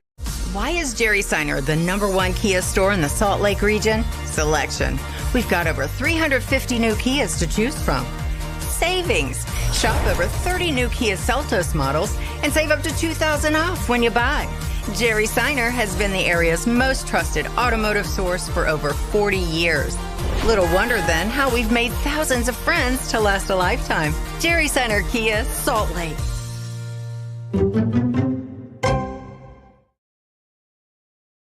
Welcome back to Utah Grizzlies Hockey. I'm Tyson Whiting. Let's go over some scores from around the league. There's a few games that have gone final. Looks like another busy evening. Seems like all 3 of the nights the Grizzlies have had games. Wednesday in particular, a very busy night of action. Adirondack defeats Reading 3-2. Savannah gets a 6-3 win over Atlanta. Iowa's off to a decent start this year. They defeat Bloomington 3-1. Iowa will be the Indy Fuel's opponent next week, and that's certainly a big series, as that is the home opener for the Indy Fuel after starting the season with 15 straight road games. Jacksonville defeats Greenville 4-1. Toledo is a 5-1 winner over Kalamazoo. A Saturday night home game in Kalamazoo. Heaven knows what color the ice was tonight. Tulsa defeats Kansas City 4-2, as that one was an afternoon game. Tulsa's record goes to 11-5-1 this season. Kansas City is 10-5-1-1. The Mavericks will be at Maverik Center next week, next Wednesday, Friday, and Saturday for a 3-game series. Jeff Carr's Norfolk Admirals defeat Maine 4-1. Wichita gets a big 6-2 victory over Worcester. Wheeling defeats Cincinnati 7-1. Boy, it's a little bit surprising to see Cincinnati at the bottom of the standings. Wheeling's had a good one this year. Their record is 11-3-1, and I'm pretty sure Indy Fuel fans love Wheeling broadcaster DJ, as he broadcasted his 1,000th ECHL game. Florida, late in the third period, get an empty netter. They lead Fort Wayne 3-1. Early second period, Allen and Rapid City are scoreless. And after one period at Idaho Central Arena, Tahoe leads Idaho 1-0. As looks like Simone Pinard scored his 10th of the year for Tahoe, 7:10 into the first period. Thomas Scholl gets a start in net for Idaho, and he has saved 15 of 16. In fact, both teams had 16 shots in that first period, a very up and down frame. Tahoe leads 1-0 after one period. It's another busy night in the National Hockey League. We do know the local team is in action tonight, as Utah Hockey Club are at Vegas. That game will get underway in a couple minutes. Utah is 9-10-4 this season. Vegas is 15-6-3. Also starting in a couple minutes are the Grizzlies NHL affiliate, the Colorado Avalanche. They are 13-11 on the year. They host the Edmonton Oilers, who are 12-9-2. Edmonton was here in the Salt Lake Valley last night. They got a 4-3 overtime victory over the Utah Hockey Club. So last night, both of Utah's pro hockey teams lost 4-3 in overtime. Some NHL finals. In fact, most of today's games have gone final. Rangers defeat the Canadiens 4-3. Panthers wallop the Carolina Hurricanes 6-0. Toronto over Tampa Bay 5-3. In a high-scoring game, Washington gets a 6-5 victory over New Jersey. John Carlson had 3 assists for Washington in the victory. Pittsburgh, looks like they're turning around. They defeat Calgary 6-2. So over the last 2 games, yesterday and today, Pittsburgh's only allowed 3 goals. In overtime, Philadelphia gets a 3-2 win over St. Louis. As looks like both goaltenders played pretty well. It looks like Michkov, the star rookie for Philadelphia, might have gotten the overtime game winner. LA defeats Ottawa 5-2. Games in action right now. There's only 2 in progress. Islanders lead the Sabres 2-0. That game with 2.5 minutes left in the third. An early third period. Nashville and Minnesota are tied at 2. 3 games start at 8 o'clock. We mentioned 2 of them. Edmonton at Colorado. Utah is at Vegas. And also at 8 o'clock, San Jose is at Seattle. And after starting the year 0-7-2, San Jose's played some good hockey as of late. Seattle is 11-12-1 this season. In college football, seems like there have been a lot of crazy games. Michigan defeated Ohio State 13-10. And then after the game, Michigan tried to plant a flag at center ice, or at center field, at midfield at the 50-yard line. Ohio State took offense to that, and there was a post-game brawl. Same thing happened as North Carolina State defeated North Carolina at UNC in Chapel Hill, and NC State tried to plant the flag at the 50-yard line, and UNC took offense, and we had a fight after that game as well. A lot of action in college football. Looks like 8th-ranked Tennessee defeats Vanderbilt 36-23 in a game that I know a lot of people in the state of Indiana are interested in. Indiana they lead Purdue. That game's still going on, early fourth quarter. Indiana 59, Purdue 0. And with that win, the Hoosiers will go to 11-1 on the season. Later on today, BYU, they're ranked 19th in the country. They will take on Houston. Houston's had a tough season. The big one, though, that BYU is looking at is Kansas State and Iowa State. BYU needs a Kansas State victory to have any chance of reaching the Big 12 championship game. However, with 7 minutes left in the third quarter, Iowa State leads Kansas State 24-14. I believe Colorado has secured its spot in the Big 12 championship game, or maybe it's Arizona State. Arizona State won big against Arizona, so I think Arizona State has secured their spot. And if BYU wants a chance, as BYU plays at 8:15 tonight, so that's going to be a few minutes from now. If they want to have a chance at it, though, they're going to need Kansas State to defeat Iowa State. And right now, Iowa State leads by 10 points halfway through the third quarter.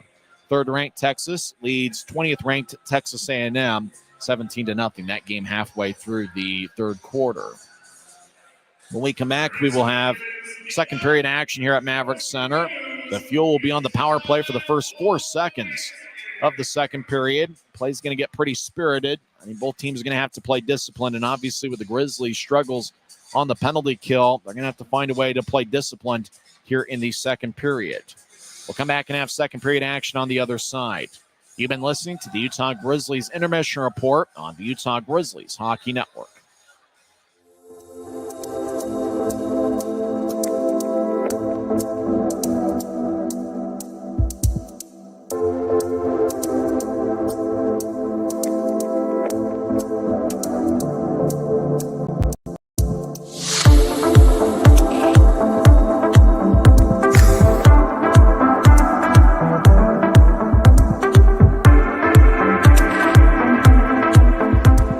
Commercial to recreational truck accessories, Mountain Land Truck Outfitters has got what you need. Flatbeds, spray and bed liners, lifts and leveling kits, wheels and tires. Mountain Land Truck Outfitters proudly uses a brand you know and trust. And with our experienced, knowledgeable, and friendly staff, your visit here will be informative and enjoyable. Stop into our convenient location in Provo at 265 South 100 West or call 801-225-4637 to get a quote for your fleet or individual truck. Why is Jerry Seiner the #1 Kia store in the Salt Lake region? Selection. We've got over 350 new Kias to choose from. Savings. Shop over 40 new Kia Sportage models and save up to $2,500 off when you buy. Jerry Seiner has been the area's most trusted automotive source for over 40 years. Little wonder then how we've made thousands of friends to last a lifetime. Jerry Seiner Kia, Salt Lake. Thanks to Les Schwab Tires, I'm a confident backseat driver, but Mom's a little stressed about spending. Remember, breathe in. Now watch your speed and breathe out. Good. Even though we're watching our wallets, Les Schwab is still watching out for our safety. So turn here. Help keep drivers and backseat drivers safe with Les Schwab Tires. Welcome back to Utah Grizzlies hockey. Both teams are on the ice. We'll have second period action here shortly. Grizzlies looking to end a 6-game losing streak.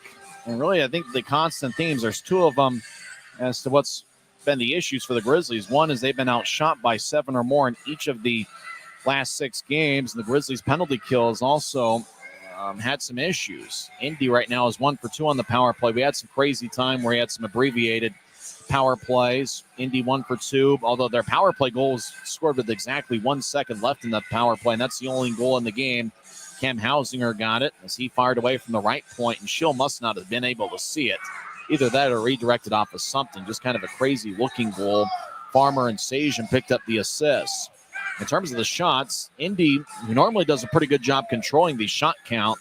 In fact, in the first 14 games this season, Indy has outshot opponents 11 times. For the Grizzlies, in their 16 games coming into play tonight, tonight's game 17, the Grizzlies have only outshot their opponents in 6 games. When the Grizzlies have outshot opponents, their record is 4-1-1. When the opposition has outshot the Grizzlies, their record is 1-8-1. And that one overtime loss obviously was last night. Utah will start the second period with Cade Jensen and Gianni Fairbrother. Remember, Luke Manning is in the penalty box right now. He'll be there for 4 seconds. Briley Wood and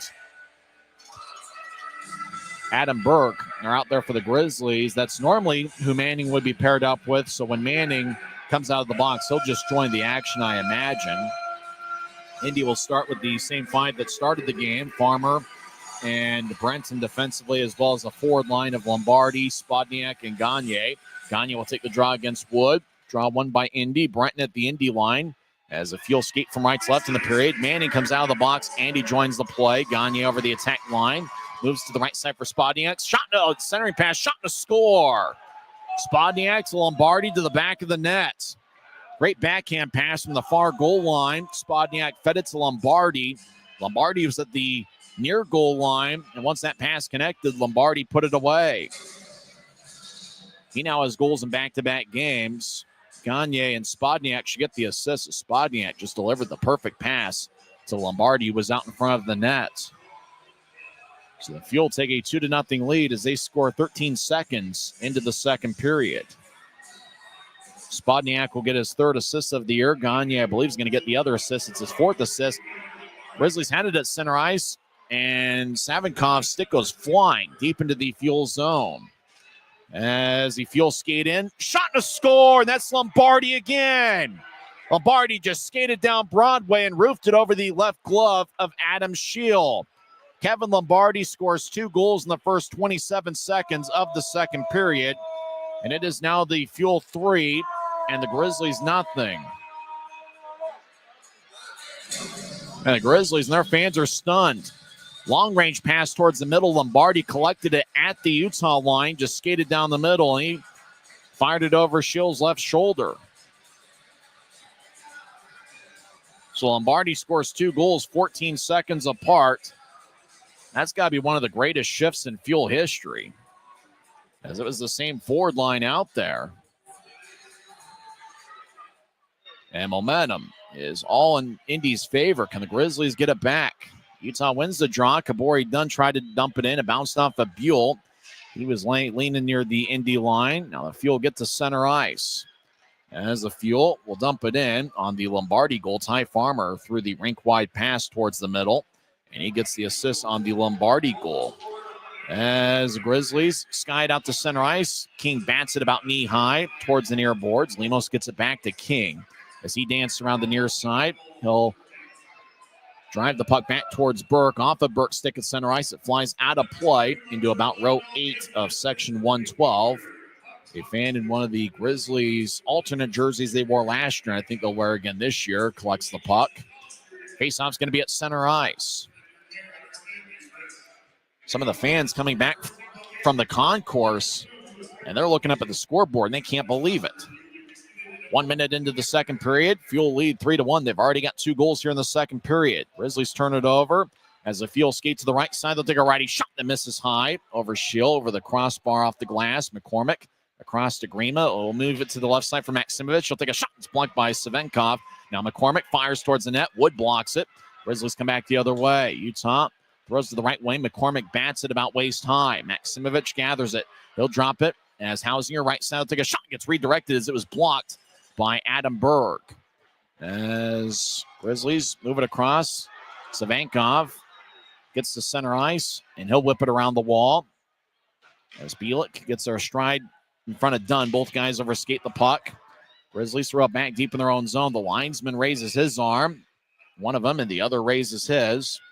As icing is on the Fuel. 18:08 left in the second period. Fuel have taken 2 shots here in the first 2 minutes of the second period, and both found the back of the net. Lombardi 13 seconds in with Spodniak and Gagne getting the assist, and then Ty Farmer was in his own zone along the far side. Just threw a rink-wide pass towards the middle of the ice at the Utah line. It was collected by Lombardi, and he skated down the middle and fired it over Scheel's left shoulder to score 27 seconds in. So 2 goals, 14 seconds apart for the Fuel. They lead 3-0. As the Fuel along the far side, as Martin will move it out to center ice, pass to the middle. Sajan gets to the Utah line, fires the shot. Scheel makes a save and holds on as Scheel fired away just as he was crossing the Utah blue line. So draw is going to be in the left circle. Sure, Brandon Sajan, who has an assist this series, is hoping for a little bit more. Sajan played with the Grizzlies during the 2019-2020 season. It was his first year as a pro. He was still a little bit raw at the time. He's a guy that's really grown as a player. Sajan's one of those guys that he'll have a game or two a month where he'll look like the absolute best player on the ice, and that was the case when he was at the Grizzlies. Utah gets it after Indy initially won the draw. Buell steps over the attack line near point. He'll dump it in. Grizzlies skate from left to right here in the period. As Farmer pushes upper, hacking away is Buell. Buell battles. Puck goes in front of the net. It's drifted away by Verbetic. Indy clears it out. Corbett strides out to get it. Deep in the Grizzly zone as icing is on the Fuel. 17:25 left in the second. Well, we know there's a lot of sports and entertainment options out there, especially on a night like tonight. We thank everybody who chose the Grizzlies and the Fuel here this evening. Utah will stay at home and face the Kansas City Mavericks for a 3-game set starting on Wednesday night. Wednesday, Friday, and Saturday next week, Utah will face Kansas City. Face-off all 3 nights will be at 7:10. Drop goes towards the end boards. Indy gathers it as Berg delivers a push on Lucas Brent, who's 6'4". Grizzlies, Luke Manning down the middle, spins around as he was taking a shot. It's blocked by Farmer. Right point, Savinkov rolled along the boards. Getting there first is Llewellyn as Corbett was skating over there. As Manning gets pushed in the back by Farmer. Manning pitches up top to Corbett. Left point, lefty shot. Glove saved by Verbetic, and after the whistle, Briley Wood and Jordan Martin push each other. Corbett fired a low liner from the left point, and Verbetic caught it about ankle high. And that's about where you want to shoot on a guy like Verbetic. You think about a guy 6'6", you almost want to force that guy to get down a little bit. I know we saw some tall goaltenders, and it seemed like those tall goaltenders, they would have some issues when the puck was towards their ankle, when they'd have to look down. You know, you talk about goaltender being that big, you know, you got knees and elbows everywhere. You know, that's about you almost get in front of that crease, and that's almost where you want to get it. You want to make Verbetic almost use his size against him. Utah wins the draw. They're in the attack zone, right side, done with a shot, and it bounced off Verbetic. As the puck hit the ops at center towards the middle, Indy will clear it back, but they have control of the puck. Fuel. Chris Cameron gets to the center ice. He glanced off the stick, gathering it with a long stride, stepping over the line. Lombardi on hat trick watch fires away. DJ King around the net. Spodniak lets it go to the far corner. Chris Cameron tried to center it, glanced off a Grizzly stick. It stays on the far side. As Gagne, last night's hero, he gets pushed by Fairbrother. Grizzlies take the puck. Messner slides a diagonal pass to the right for Armstrong. Armstrong over the line, gets to Gallant. He gets it jabbed away by Cameron. Puck bounces off a skate, and in control of it's Gagne. He'll move it to King in the near circle of the Fuel zone. Grizzlies reshuffle the deck personnel-wise. They get 5 fresh skaters. Indy does the same. Up ahead towards Lemos. It glanced off of his stick. He was at neutral ice near the Utah line. Grizzlies run it down deep in their own end. Dunn gets a loose puck. He's behind Adam Shields' net. As Dunn will push the near side for Savinkov.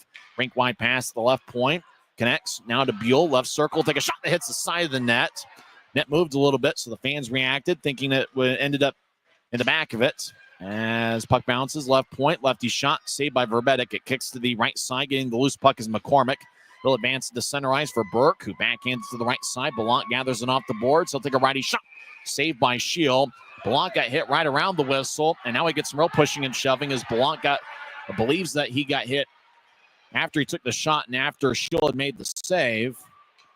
As Messner's in the area, Savinkov as well. Looked like Kay Jensen was the one that initiated some physical contact with Bellant after he took the shot. 15 minutes and 37 seconds left in the second period as Indy leads 3-0.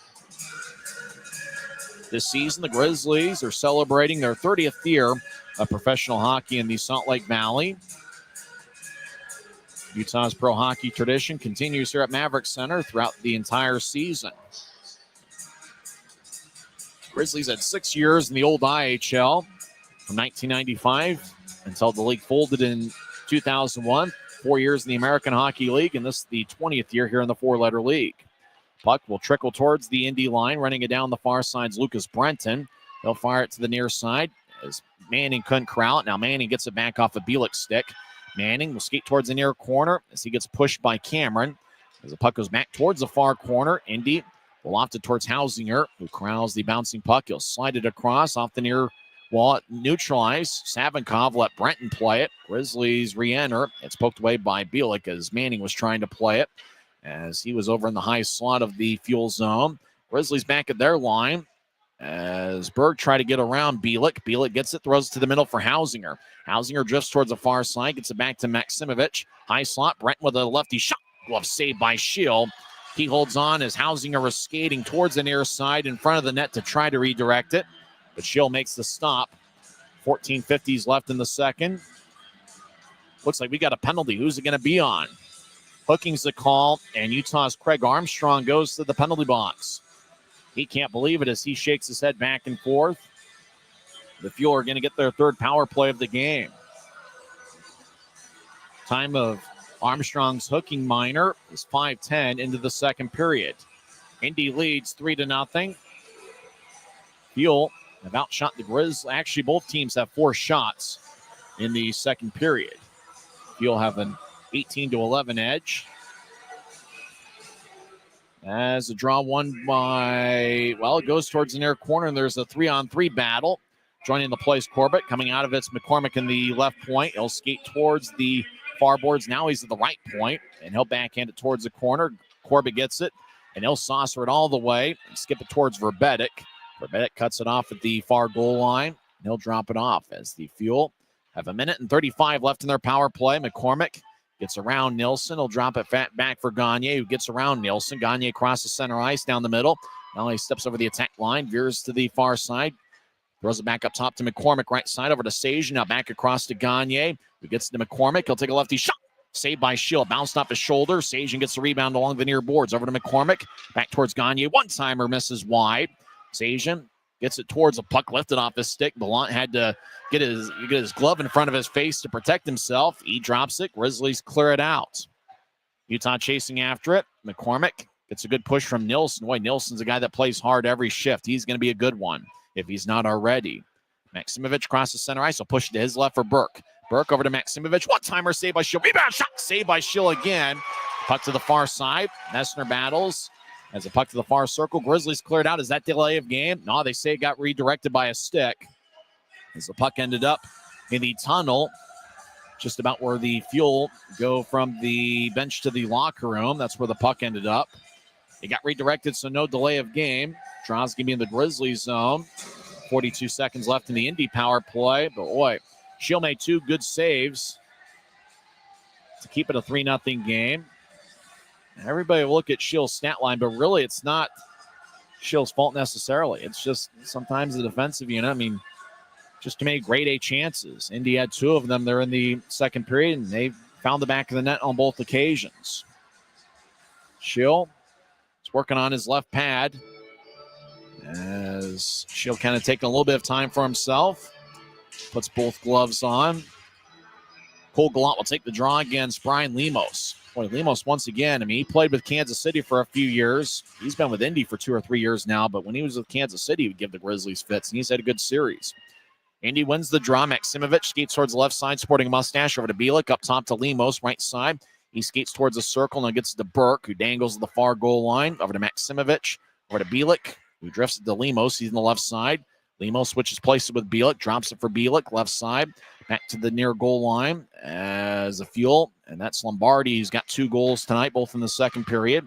As Burke gets it up top, Lemos, Maximovich over towards Burke. One-timer goes wide. Puck along the near boards. It exits to neutralize. Lemos gathers it. 5 seconds left in the power play. Lemos will dump it in. It's a successful penalty kill by the Grizzlies. Armstrong out of the box. He joins the play as the puck's in the Grizzlies zone. As Bielik battles with Jensen over in the far corner, which is the right side as Utah skates from right to left. Savinkov delivers a hit. Puck trickles towards the far boards. Indy trying to throw it to the middle. Glance off a skate onto Jensen, who clears it all the way out. No icing as Armstrong won a foot race with DJ King. As Armstrong got a good hip check from Cameron. Grizzlies around the net. Upper overskated the puck. 3-on-2 battle with 3 Fuel players behind Indy's net. Puck trickles towards the far corner. Run down by Spodniak, who taps it off the glass. Fairbrother fires it horizontally to the near wing wall. Dunn at center ice will fire it in. as Wood battles with Cameron. Puck trickles to center ice, and the bouncing puck goes to Indy. They skate in 2-on-1. Fuel right side shot saved by Shield. Rebound, Llewellyn fanned on it as he was looking for the second chance. Fairbrother was nearby. McCormick, left point. Indy in the attack zone as Llewellyn avoids Fairbrother's elbow. Fairbrother gets the puck over to Wood at center ice. He's trying to get to Morrison, who's being occupied by Grima. Wood trying to jab it towards Dunn, and poking away is Martin, who's had a good game. Field 2-on-1 as they skate over the attack line. Martin down the middle, pushed his right back towards Martin, and maybe one too many passes as Martin and Spudniak were looking for the give and go. Grima back in his own zone across McCormick. He'll outlet it to center ice as the Field tried to drop it for Gagne. Grizzlies picked it off. Manning crosses center. He'll get it past McCormick. Messner to the near corner now. Manning around the net, gets held up by McCormick. Puck trickles back to the near corner, goes to Gagne. Fuel have done a good job winning the 50-50 pucks this series. Grima gets jabbed away by Armstrong. Manning fires it on to Verbetic, who keeps the play alive. Grizzlies switch up forwards. Indy will saucer it all the way deep to the Grizzly zone, picked off by Utah as Buell gets to Berg. Berg over the attack line. Will fire it off the end glass. Armstrong battles. The puck goes to the near corner. Loose puck taken by Gallant. He tried to get it up top to Jensen, who couldn't reach it to keep it in. Schilt outlets it all the way to center ice. Gallant gets it near side. He'll fire it off the far wing wall as it's run down by Andrew Gallant for Indy. He'll fire it to the near side as the Fuel will direct it to center ice, picked off by Savinkov. He'll move it to his left for Nilsson, who skies it in. Puck bounces off the near corner on one hop of the ice. Brenton will fire it to the far side. Puck exits play, but it glanced off either the glass. Actually, it bounced off the glass before it went out of play. A fan will come away with a souvenir frozen vulcanized rubber disc and go home with that over in section 125. It's Indy 3, Utah nothing. We'll come back in 1 minute as there's 10 minutes and 14 seconds left in the second period. This is the Utah Grizzlies Hockey Network. When you buy tires at Les Schwab, you're getting more than just tires. You're getting America's best tire warranty, 60-day satisfaction guarantee, no hassle road hazard protection, and free maintenance for the life of your tires. So if something happens to your tire on the road, we'll fix it, or we'll replace it, no questions asked. Other places make you pay extra for that kind of protection, but at Les Schwab, it's included with every set of tires, because more warranty means less worry, and nobody stands by their tires like Les Schwab. Since 1939, America First has helped people start businesses, buy homes and cars, and achieve their financial goals. Today, our top priority is still the financial success of you and your family, which is why we're giving new members $100 when they sign up for a basic savings and checking account, and another $100 when they upgrade to premium checking and enroll in and use direct deposit. So head to AmericaFirst.com today and join the credit union that always puts its members first. It's Indy 3, Utah nothing. The Fuel scored 2 goals 14 seconds apart. Kevin Lombardi scored 13 seconds in as he got a nice centering pass out in front of the net from Spodniak. And then 14 seconds later, Ty Farmer with a long-range pass that connected to Lombardi. He was at the Utah blue line over near the high slot, got the pass, skated down the middle, and fired it over Shield's left shoulder. And that was 27 seconds into the second.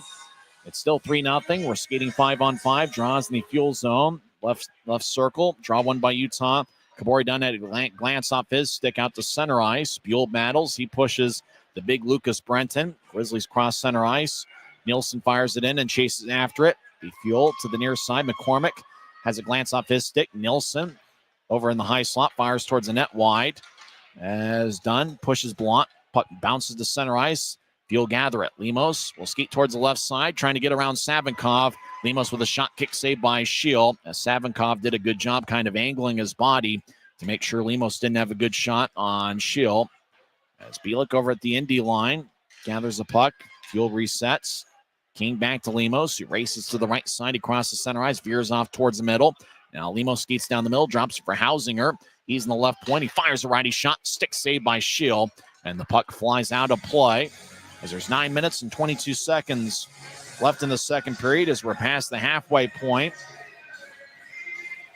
Indy led 1-0 after one period as Cam Hausinger got a power play goal. He scored from the right point, 16:03 in.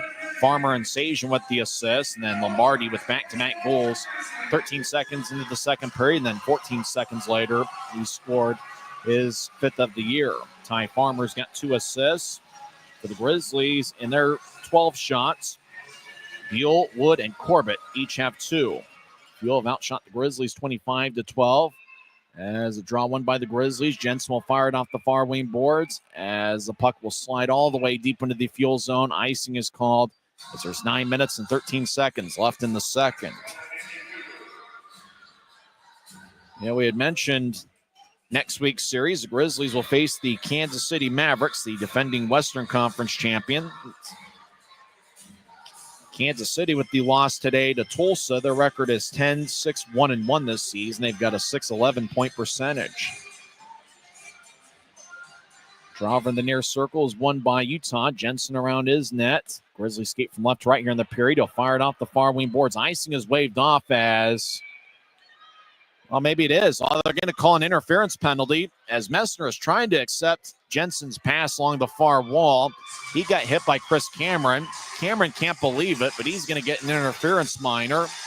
And so the Grizzlies are going to get a power play with 9 minutes and 4 seconds left in the second. Looked like it would have been a routine icing. And it's one of those where you see that kind of happen 10 times a game. Guy tries to get a pass and he gets taken off the play. As I think if you're an Indy fan, you probably got an argument. The puck seemed to be sliding at neutral ice by the time Cameron knocked into Messner. And Cameron kind of threw his head away, almost looking like he wasn't looking at Messner when the contact was made. But either way, Cameron's in the box, 2 minutes for interference. As there's less than 9 minutes left in the second period. Grizzlies in the power play skating from left to right. Bradley Wood at center ice. He's in the right wing, and he'll drop it in as the puck kind of wobbles and flips towards the near corner. Indy gets it. They'll bounce it off a Grizzly. As Gallant over in the high slot fires it back to the right corner. Loose puck taken by Farmer. He'll move it across to Brenton, who skates towards the far corner. He gets pushed towards the glass by Wood, but the Fuel were able to clear it out. Indy makes a full line change. Grizzlies will switch up a couple skaters. As Gallant to the near side, moves it to the left wing. It bounced off of Berg's skate. Berg gathers the puck. As chasing after him is Lemos. Berg's got pretty good speed. He'll roll it along to the far wing boards. Fairbrother across, but Lemos picks it off as he was at the Utah blue line. Fuel back in their own end as DJ King will slide it all the way, all looking for Ballant. It bounced off of his stick and trickles onto Schill, who covers up. Boy, if Ballant would have got that pass, he would have had a breakaways. There was nobody within 40 feet of him. He just couldn't corral it as he just glanced off the stick. He tried to get it on his backhand. And, boy, luckily for the Grizzlies, he was unable to accept the pass. So draws game in the Grizzlies zone. 59 seconds are left in Chris Cameron's interference minor. It is the Grizzlies' third power play of the game. Utah had one power play shot, and there are 4 minutes worth of power play time in the first period. Fuel lead 3-0. 8 minutes and 3 seconds are left in the second period. Gagne will take the draw against Manning. Manning wins it. The Grizzlies will skip it out to center ice, where it's regathered by Nick Grima. Grima didn't play last night. Luke Salem played in his place. Grima replaced Salem tonight. As Nielsen over in the far corner, Spodniak gets physical with Cody Corbett. Both guys cease and desist. Nielsen back to neutral ice. He crosses center, lays it across for Manning along the near boards. Manning will whip it around the boards. Puck skips. Nielsen corrals it with good hands. He'll throw it behind the net, looking for Manning. DJ King picks it off. Manning gets pushed along the boards by Manning and Buell. As Verbetic looks over his right shoulder, a big scrum over in the far corner. Grizzlies come out of the pile with the puck. Armstrong trying to throw it back into the scrum. Now behind the net. Gagne gets held up by Armstrong. Grizzlies kick it up top to Dunn. He's in the right point. He spins around, keeps the puck. Now he moves to Buell. Left side shot saved by Verbetic. Grima will fire it off the far glass. Nielsen was coming off the ice. Grima crashed into the boards and always holding his arms slowly. As looks like he's going to have to come off the ice. As the Fuel are back at full strength. Grizzlies dump it in, no icing. A stick is laying behind Indy's net. Puck moves towards the near side. Jensen gets there before Maximovich, but the puck goes to center ice. Indy leads 3-0. As they pass an angle. They angle a pass towards the left side, ricocheting off the near boards. Hausinger on the right corner. Throws it behind the net. Now to the right side. Righty shot. Saved by Shield. Rebound goes to the left side. Run down by Bielik, who took the initial shot. Hausinger behind the net. Oh, he looked for a centering pass, but puck just kind of squibbed off his stick. Fans serenade him as he's been one of Indy's more outspoken players here this series. Fuel have it. They move it to center ice. It bounced off of Maximovic's stick. Bielik will push to his right. Over the line's Gagne, trying to split a double team. Puck trickles towards Schill, and he covers up as Tyson Upper and Kay Jensen were surrounding Gagne. Gagne lost control as the puck just wobbled towards Schill, who covered up with 6:10 left in the second. Play starting to get spirited once again, and as time slowly moves off the clock, you can sense a little bit of frustration from the Grizzlies. After a tough road trip where they went 1-5-1, Utah was hoping to find some luck here on home ice. But Indy won 4-2 on Wednesday. Utah did get a standing point, losing 4-3 in overtime. And obviously, after a pretty decent first period, the only goal was scored by Hausinger with about 4 minutes left in the frame. Boy, Indy came out strong to start the second. Grizzlies are looking for that one thing that can change momentum in this game. This draw is going to be in the right circle of the Grizzlies zone. Indy wins it. Cameron moves it towards the high slot, glanced off of Berg's stick. Puck flies in the air. Dropped by Messner as the puck lifts again at center ice. Dumping it in is Lombardi, who's already got 2 goals tonight. Sajan runs it down. He falls down. Savinkov will move it across. Pass angled to the left as Manning will flip it in. Berg chases after it as it bounced off of McCormick, who played it about waist high. Savinkov trying to get to the corner, didn't get anything on it. Over towards Lombardi off his skate to Fairbrother. He's at the Utah line. Blue line to blue line feed. Goes towards Berg. Cut off by Indy's Chris Cameron. He's a big defenseman who seems to move around pretty well. Sajan throws it towards the middle for Gagne. Take a lefty shot. See, rebound shot. Ballant swung and missed on it. As Grizzlies come back the other way. Armstrong out to center ice. He'll dump it in. He gets around McCormick. Armstrong gets it back. Right side gets to Wood. Righty shot to score! Bradley Wood gets the Grizzlies on the board as he fired it stick side past Verbetic. As it's now a 3-1 game. Boy, great hustle by Craig Armstrong. The puck was along the near boards. He got around a defender. Puck was kind of bouncing, but he was able to get it to Wood. And Armstrong bouncing off the boards, got his own rebound. They slid it to Wood. Wood was right at the right dot over in the right circle, and boy, puck just kind of had a little bit of English on it, and he fired it over Verbetic's right shoulder to get Utah on the board. So Armstrong will definitely get an assist, and he really, with that great hustle play, was able to collect it after dumping it in. They got it to Wood, and Briley Wood might pick the click. It gets Utah's first of the night. It's now a 3-1 game. As Grizzlies win the faceoff, they dump it in. Could that be the momentum changer? Utah's certainly hoping so. Burke will dump it in as the puck wobbles on its side towards Shield. Run down by Utah about a stride ahead of Ballant. Ballant drags down a Fuel skater. Oh, they're going to call it on Ballant. As Ballant dragged down Cole Gallant. Now Ballant's going after Gallant. And now it looks like some more pushing. Cameron Buell getting after it with a Fuel skater. And Kabori Dunn and Lemos after it. Ballant's going to get the penalty with 5:01 left in the second period as he dragged down Cole Gallant.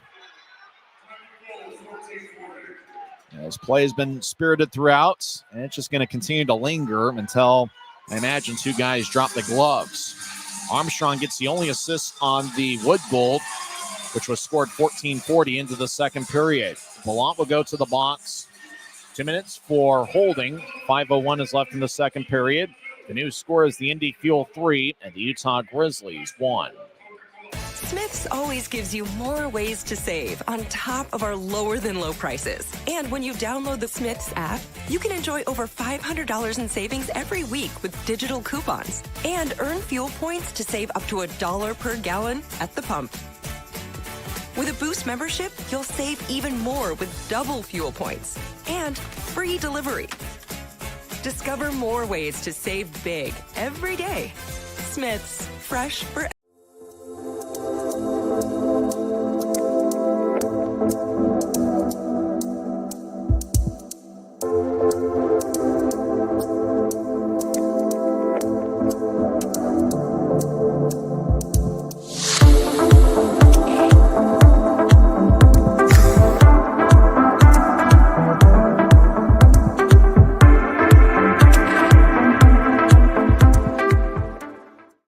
Indy leads 3-1. Utah will be on the power play after Andrew Blount got a 2-minute holding minor, 14:59 in. The goal that Briley Wood scored on, 14:40 into the second, is up for auction on the Dash Auction app. Now, remember, the bidding ends at 9 o'clock Mountain Time, so 20 minutes are what we're going to have to bid on that Briley Wood goal-scoring puck. And he delivered from the right circle, 14:40 into the second period, with Craig Armstrong getting the assist. And Armstrong's been a plus performer just about everywhere he's been. He came into play tonight, a +2, which was among the leaders in terms of Grizzlies forwards. In fact, +2 is the team lead among forwards for the Grizzlies. And Craig Armstrong tonight isn't even in the plus-minus category. His father was in attendance yesterday, and I imagine he's here once again this evening. Draws in the left circle. Grizzlies win the face-off. They're on the power play for 2 minutes as Fairbrother fires it off of Wood. Getting dragged around was Upper as Spodniak skates the left side. He tried to slide it towards the middle for Lemos. It glanced off of Fairbrother's skate. Buell gets the puck. Grizzlies skate from left to right here in the period. Buell will move it to Wood.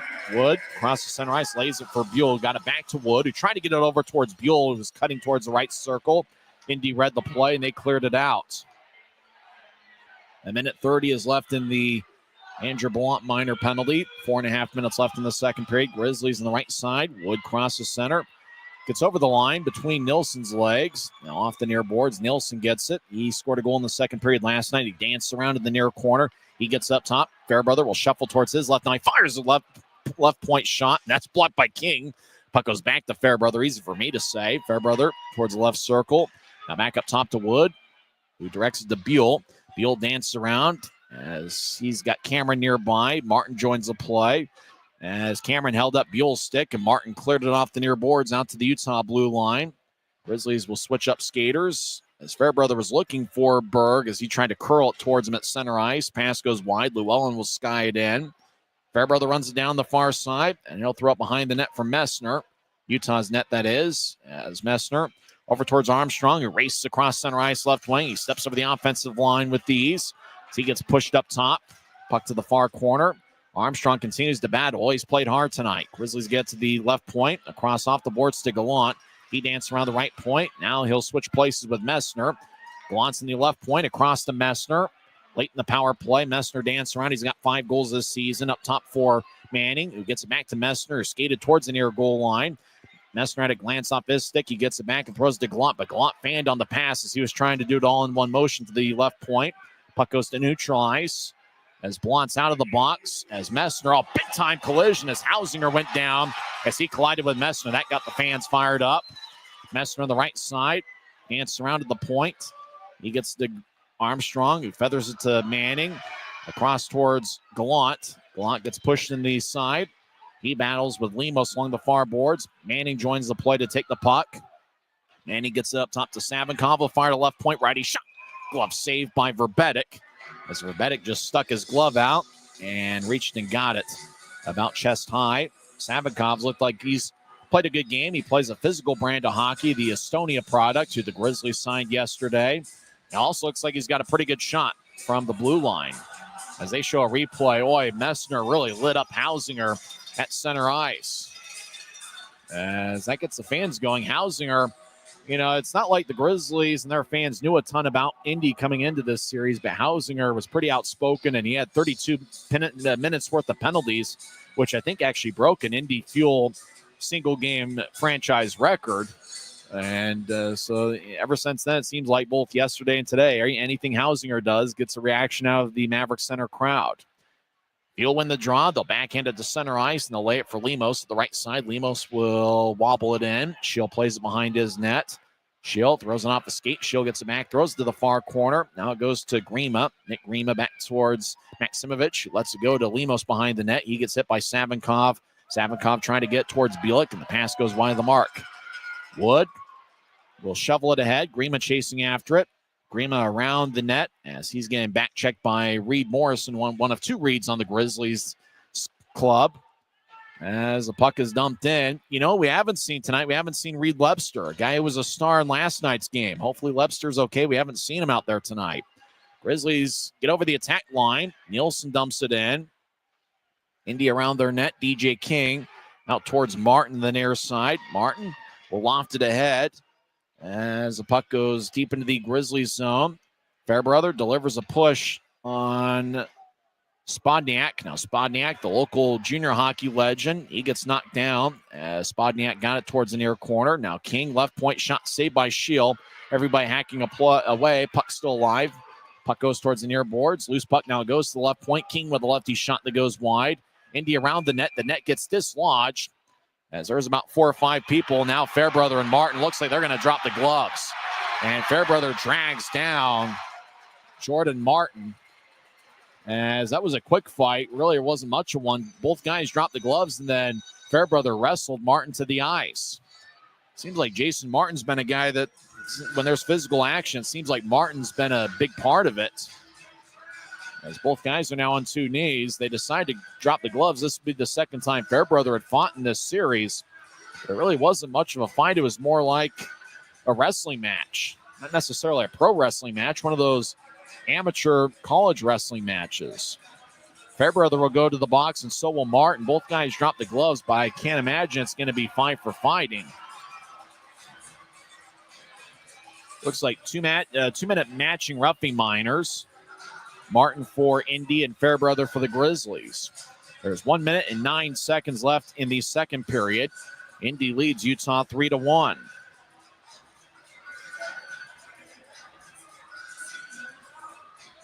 So it looks like we'll probably continue to skate 5-on-5. The physical action just going to kind of linger, I imagine, throughout the rest of the game. You almost wonder if you just have 2 big guys get at center ice, duke it out for a couple minutes, and maybe it kind of settles things over, and both teams will just get back to kind of the business at hand. It looks like both guys get 4 minutes. A double roughing is what it looks like both guys get.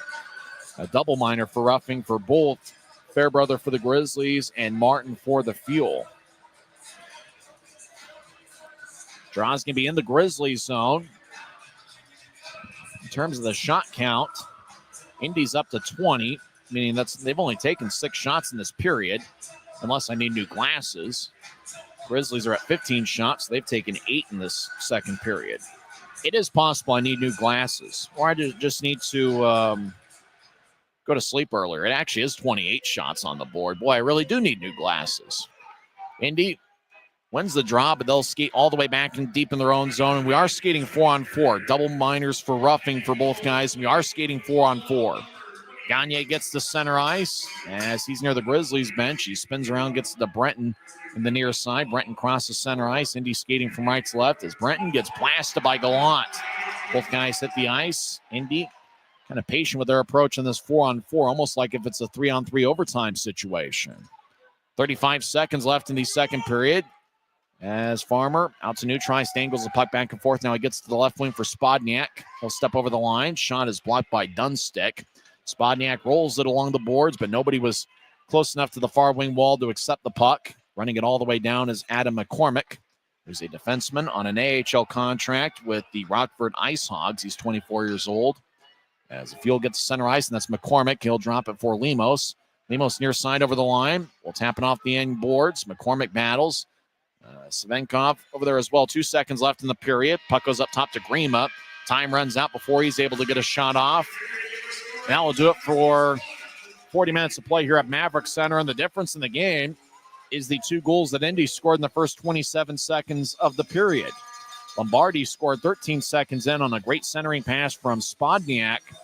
And then Ty Farmer fired a long-range feed that Lombardi caught at the Utah line down the middle. He just skated down Broadway, then fired it over the right shoulder of Adam Shield. And that's the difference in the game. We'll come back and recap the first 2 periods of play. Once again, the score after 2 frames here in the series finale is the Indy Fuel 3 and the Utah Grizzlies 1. is the Utah Grizzlies Hockey Network. From commercial to recreational truck accessories, Mountain Land Truck Outfitters has got what you need. Flatbeds, spray and bed liners, lifts and leveling kits, wheels and tires. Mountain Land Truck Outfitters proudly uses a brand you know and trust. And with our experienced, knowledgeable, and friendly staff, your visit here will be informative and enjoyable. Stop into our convenient location in Provo at 265 South 100 West or call 801-225-4637 to get a quote for your fleet or individual truck. Why is Jerry Seiner the #1 Kia store in the Salt Lake region? Selection. We've got over 350 new Kias to choose from. Savings. Shop over 40 new Kia Sportage models and save up to $2,500 off when you buy. Jerry Seiner has been the area's most trusted automotive source for over 40 years. Little wonder then how we've made thousands of friends to last a lifetime. Jerry Seiner Kia, Salt Lake.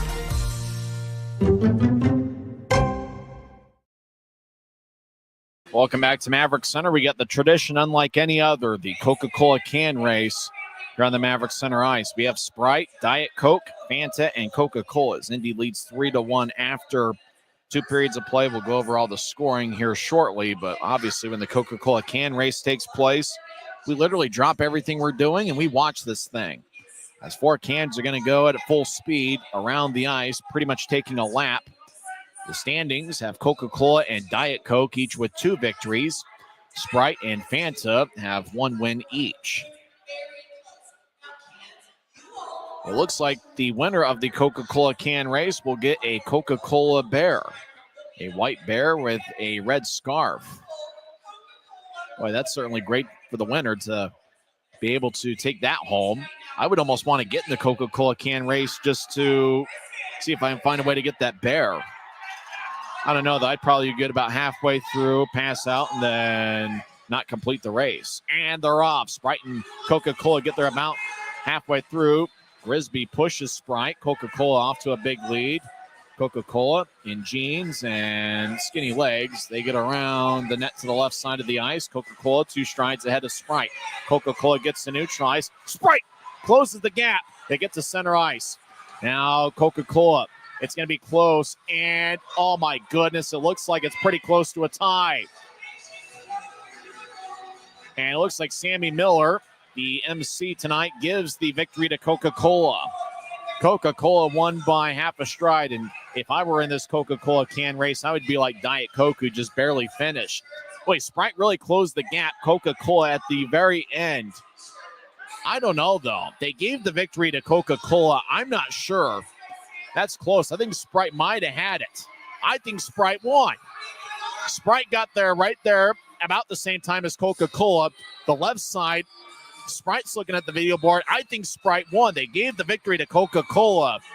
I don't know. We're going to have to go to video replay. I think Sprite got the victory there. I'm not sure. That's going to have to go to video replay for sure. They're going to have to go to Toronto and take an extra look at that because I think Sprite won the Coca-Cola can race. We'll come back in 1 minute, and we'll talk some hockey as Indy leads 3-1. 2 Kevin Lombardi goals are the difference here tonight. This is the Utah Grizzlies Hockey Network. Thanks to Les Schwab Tires, I'm a confident backseat driver, but Mom's a little stressed about spending.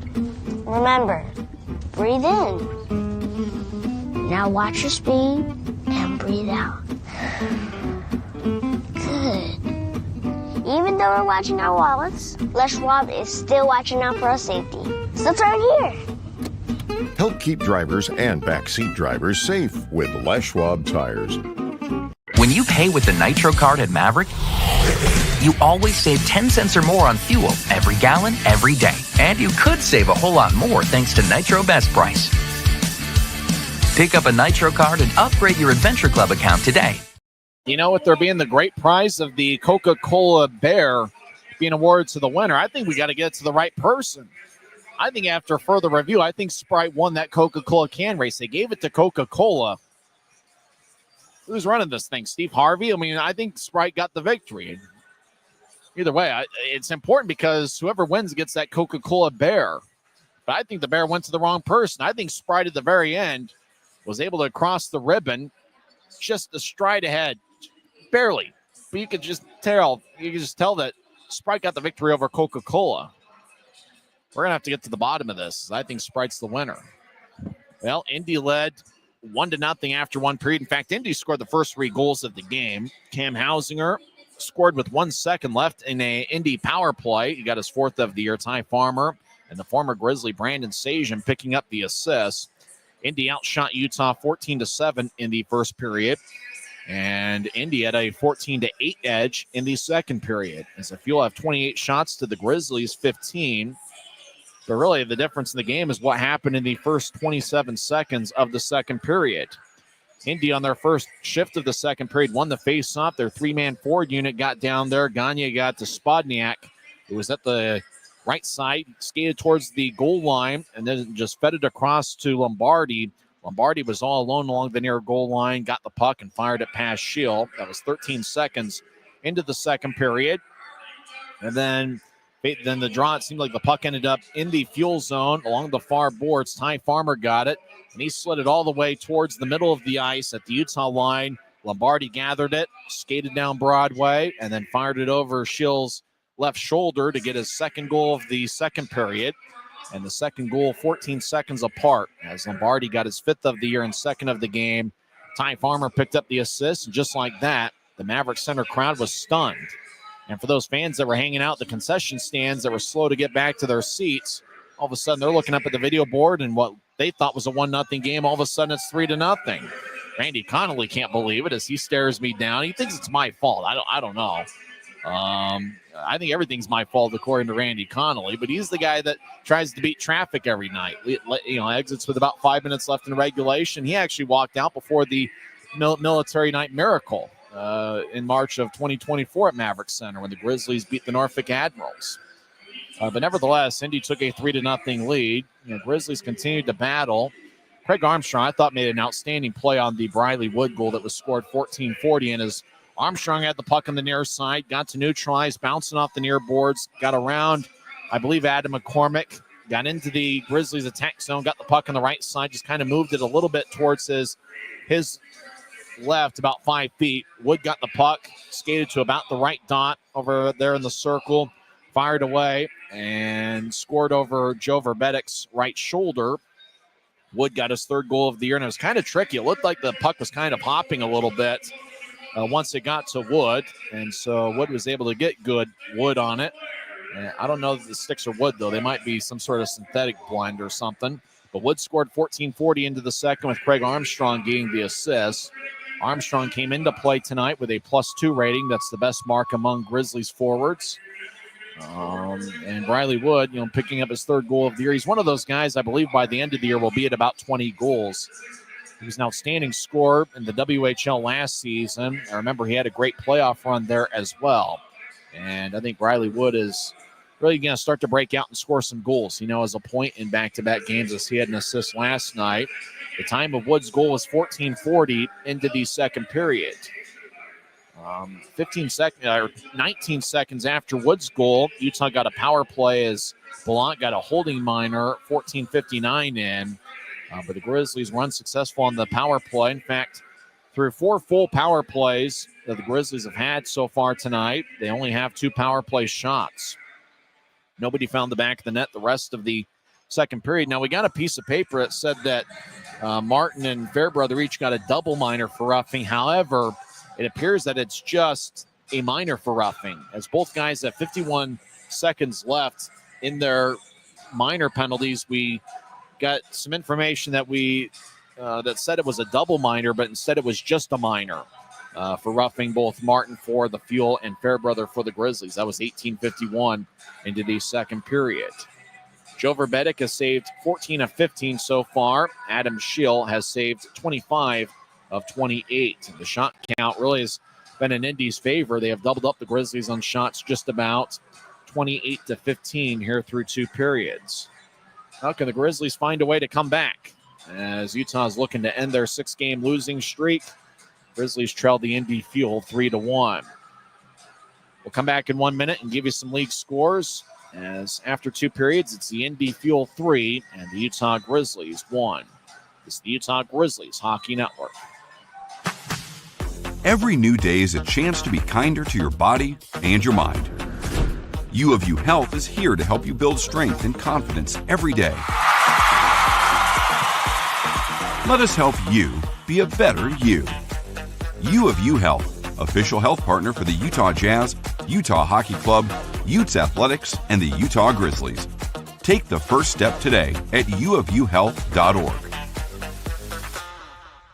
When you buy tires at Les Schwab, you're getting more than just tires. You're getting America's best tire warranty, 60-day satisfaction guarantee, no hassle road hazard protection, and free maintenance for the life of your tires. So if something happens to your tire on the road, we'll fix it, or we'll replace it, no questions asked. Other places make you pay extra for that kind of protection, but at Les Schwab, it's included with every set of tires, because more warranty means less worry, and nobody stands by their tires like Les Schwab. Get more from less. Welcome back to Utah Grizzlies Hockey. I'm Tyson Whiting. Other action along the four-letter league. Adirondack defeats Reading 3-2. Savannah gets a 6-3 win over Atlanta. Iowa gets a 3-1 victory over Bloomington. Two teams in the Central Division. They'll face Indy quite a bit the rest of the regular season. Jacksonville gets a 4-1 win over Greenville. A 3-goal margin for Jacksonville. Toledo defeats Kalamazoo 5-1. Tulsa, in a Mountain Division showdown, defeats Kansas City 4-2. Don't forget, Kansas City will be here at Maverik Center next week. Mavericks are 10-6-1-1 on the season.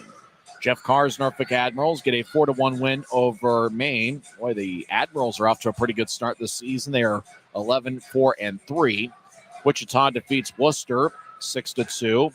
Wheeling opens up a can on Cincinnati. They win 7-1. Florida defeats Fort Wayne 3-1. Those are the finals in the league. Games are in progress. 13 minutes are left in the third period. Allen leads Rapid City 2-1. After two periods, at Idaho Central Arena, the Steelheads lead the Night Monsters 3-1. Looks like Jade Miller, Connor Punnett, and Nick Canati have the Steelheads goals. Simone Pinard scored for Tahoe. Actually, Tahoe scored the first goal of the game, and then Idaho's responded with two unanswered, all of them in the second half of the second period. Steelheads have outshot the Night Monsters 35-24. Here at Maverik Center, Indy leads 3-1. Kevin Lombardi's on hat trick watch as he already has 2 goals for the Fuel. In the world of college football, it looks like Iowa State leads Kansas State 29-21. As BYU fans are hoping for Kansas State to win, that means that BYU would have a chance at the Big 12 championship game. BYU is in the late portion of the first quarter. They are tied with Houston 7-all. As Houston has the ball 3rd and 1 at their own 41-yard line.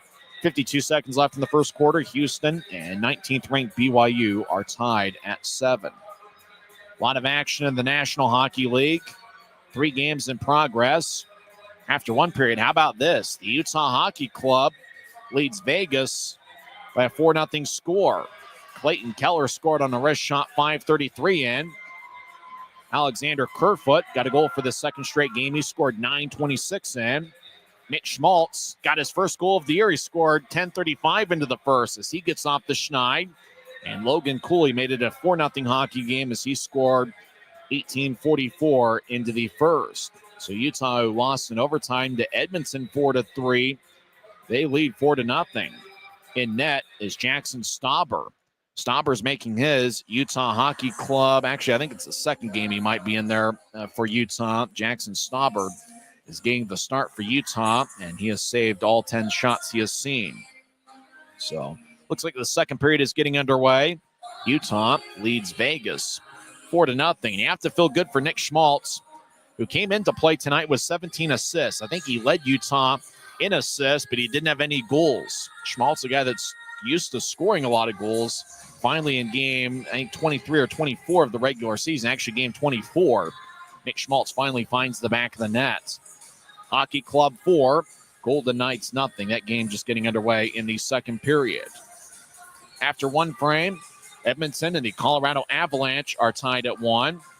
Kovalenko scored on a power play for Colorado, 7:02 in. Kaspinen tied it up as he scored a 5-on-5 goal for Edmonton, 11:48 in. Both teams have 10 shots through one period. Edmonton and Colorado are tied at 1. The other game in progress, early second period, San Jose leads Seattle 1-0. Finals in the National Hockey League, Rangers defeat the Canadiens 4-3. Panthers wallop the Hurricanes 6-0. Toronto defeats Tampa Bay 5-3. Capitals get 3 assists from John Carlson. They defeat the Devils 6-5. Penguins defeat Calgary 6-2. In overtime, Philadelphia defeats St. Louis 3-2. LA over Ottawa 5-2. Islanders shut out the Sabres 3-0. In overtime, Minnesota gets a game winner from Jared Spurgeon as the Wild defeat the Predators 3-2. Titanic camp here at Maverik Center. Is everybody having a good time? Looks like a pretty good Saturday night crowd. Maybe a little bit less than what we had on Friday. Friday we had just over 5,000 in attendance.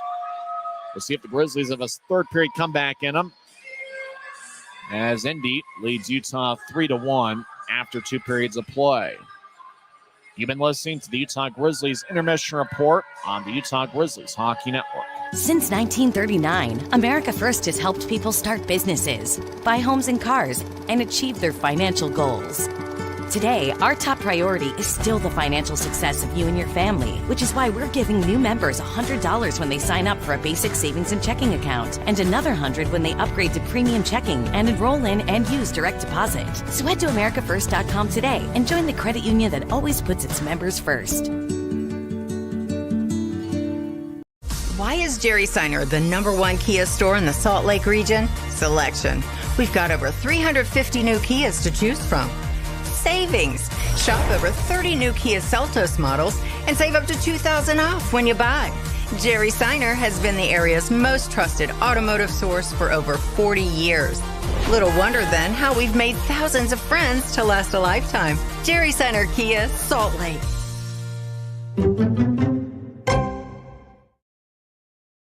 Now both teams are on the ice. We'll have third period action. Remember, we will skate we'll skate 5-on-5. Fairbrother's in the box, as is Martin. Actually, it's 4-on-4. We'll skate for the first 51 seconds of the third period. Hey, math is tough, especially on a Saturday night, knowing that Sunday is an off day for both teams. Fuel lead 3-1. They'll be skating from left to right as we see it from high top section 114. Grizzlies will skate from right to left. Through 2 periods, Indy has 15 scoring chances among their 28 shots, and the Grizzlies have 5 scoring chances among their 15 shots. Grizzlies will start the third period with Messner and Gallant, the 2 alternate captains. Utah will also have Cade Jensen and the defenseman, which is Savinkov. Dylan Savinkov, the native of Estonia, will start the third period on the ice. For Indy, they're still looking to figure out who their 4 is going to be, as they have started the game with Spodniak, Gagne, and Lombardi. The defensive pairing to start the third period will be Brenton and Farmer. I'm not sure if this is the type of game where the first 2 or 3 minutes are going to dictate the way the rest of the period goes. Although it feels like the Grizzlies do need a little bit of momentum here early in the third period if they want to find a way to overcome the 2-goal deficit. Gallant will take the draw, and it's won by Indy as Brenton back towards Farmer. And I hope people on Flow Sports are looking at the game and not me here early in the third period, as Brenton, 10 seconds into the third period, stops at the Indy line as the Fuel will spread out, as Brenton will shuffle it back towards Verbetic, who gets the tie Farmer. As the Fuel have 30 seconds left in the 4-on-4. Farmer crosses center ice, steps over the attack line. He's got 2 assists tonight. Gets to Spodniak, back to Farmer. He's in the left point. Across to Cameron. Cameron gets hacked away by Messner, and Cameron gets divorced in the puck. Gallant over to Messner. He gets blasted along the boards by Cameron. Spodniak runs it down behind his net. Less than 10 seconds left in the 4-on-4. As Farmer over to Cameron, as Fairbrother and Jason Martin both come off. Who's Jason Martin? I'm trying to figure out. That's a minor league baseball player, I think. Jordan Martin skates towards the Fuel bench. I've been wanting to call Jordan Martin Jason all night. Can't figure out why. I think he played for the Bees last year. Sorry, pass. Shot to score. That's Colin Bielik extending the lead as Maksimovic, he was on the left side, centered it out in front to Bielik. Bielik went 5-hole under Shield, and 1:03 into the third period. The Fuel extend the lead. It's now 4-1. Well, just a good play by Bielik, who's had a good series. He just got past Cade Nilsson, and the pass was perfect. Right there in front of the crease. And once Bielik accepted it, he just fired it right under Shield. Good play by the Fuel as Bielik gets his third of the year. And 1:03 into the third, Indy gets some insurance. It's now 4-1. As Utah wins the draw, they skate over the attack line but lost the puck. Looks like the puck's tough to handle here early in the third period.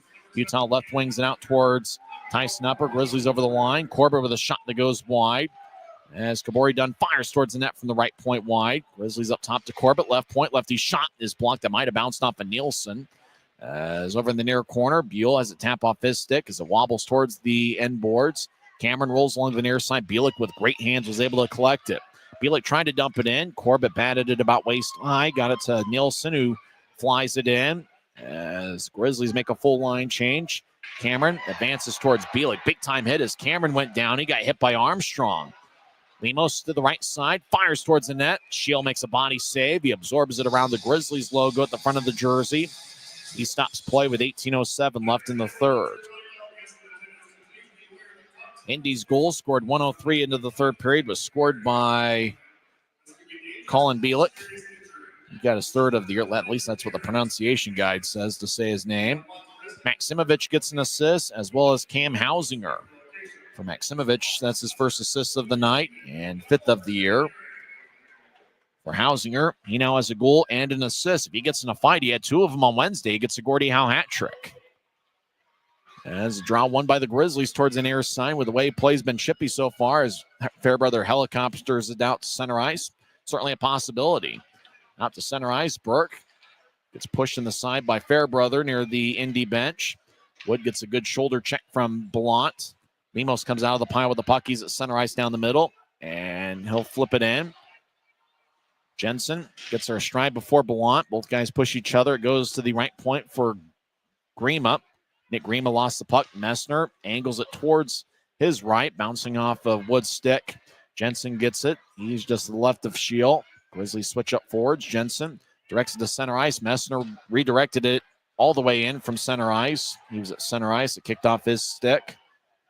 Grima will sky it all the way to center ice. Puck will bounce towards Shield.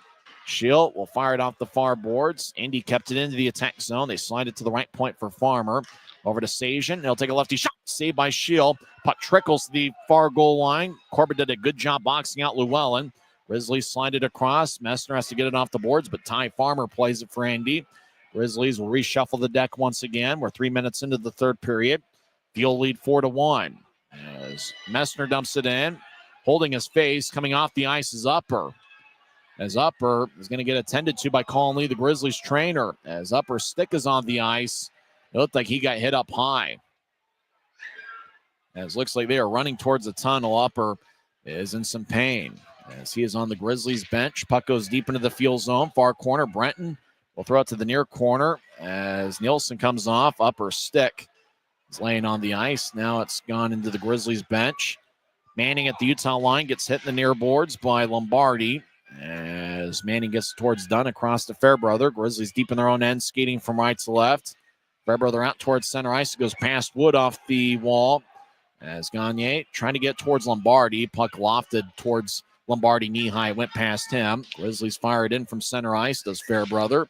As Indy will chip it towards Maksimovic. He'll let it go for Gagne, who races out to center ice. Gagne got hit by Armstrong, who's played physical tonight. Bielik right side fires a sharp angled shot that goes wide. And as Bielik followed through on the shot, Jensen delivered a shot as play starting to get physical once again. As Armstrong left side, Cameron boxes him out of the puck as Indy ricochets it off the wall to center ice. Jensen fires it into the far corner. Fuel run it down, does DJ King, the big 6'3" blue liner. 4.5 minutes into the third period. Fuel lead 4-1. Indy has outshot Utah 32-15. Out to center ice. Fuel battle. Kyle Powell gets knocked down, the big 6 defenseman. We haven't seen Reed Webster tonight. He was listed in the lineup as one of 17 skaters, but I don't think I've seen him pass maybe the first shift, if at all. Indy over the attack line. Burke will throw it to the left side. Lemos fires towards the net. Fairbrother blocks it with his stick. Lemos gets a stride before Fairbrother, who throws him along the far glass near the corner. Over to Corbett, who squibs it out to Burke. Pass goes tape to tape. Burke gets the center ice. Gets back checked and spun around by Bellant. Corbett battles along the near boards at neutral ice with Burke. Those guys were teammates for a point last year as Corbett played in 7 games with Utah. Both guys will go their separate ways. As both guys will... Burke will go to the bench. Corbett stays out there. He'll throw it to center ice. Corbett trying to jab at it. Indy gets his. They've won a lot of the 50-50 pucks here this week. Martin. That's Jordan Martin, not Jason. Over to Grima. Right side. He'll take a shot that's blocked. I think Jason Martin played for the Bees. As Buell fires it at center ice. It bounces at the center ice logo. Taken by McCormick. So move it towards Grima. Grima will pivot. Kind of button hook towards Verbetic. Now he'll move towards the near side of the puck. He'll outlet it to center ice for Martin, who dumps it in. Shield behind his net will slide it past Jensen. Racing out to get it is Upper. Over to Manning. Manning gets back checked. Then he'll move it to Jensen, who falls down in the far circle. Jensen gets back to his feet. He'll fire it off the near boards. It hits the top of the wall. And back to center ice. Wood gets the puck. He'll skate around Brent. Now he stops before he gets to the near corner. Trying to get up top to Dunn. But the puck just kind of stayed near Wood. Now Brenton behind the net as he lights up Craig Armstrong. Lombardi at center ice will step over the attack line. He's got 2 goals tonight. He'll fire a shot, saved by Shield. Now Lombardi to Spodniak. Shot goes wide. As Spodniak had a good look out in front of the net from a Lombardi pass. Puck along the boards to the far side. Messner will push it ahead. Armstrong runs after it and gets it. Right side, he'll drop it for Messner. Right side, lefty shot. Saved by Verbetic in the butterfly position. Puck goes to the far corner. As the Fuel will curl the puck around the net for Cameron, who fires a hot pass to center ice. It glanced off of Maximovic's stick. Grizzlies get to Corbett near circle of his zone. Ahead to the left wing for Berg. He'll let it go as he got a piece of it. Puck rolls towards the far corner along the wall. As 2 Grizzlies and 2 Fuel players battle. King will throw it around the net to Cameron. And now to Hausinger, who gets it ahead to Maximovic. He'll race into the attack zone. He's got good speed. 2-on-3, steps over the attack line.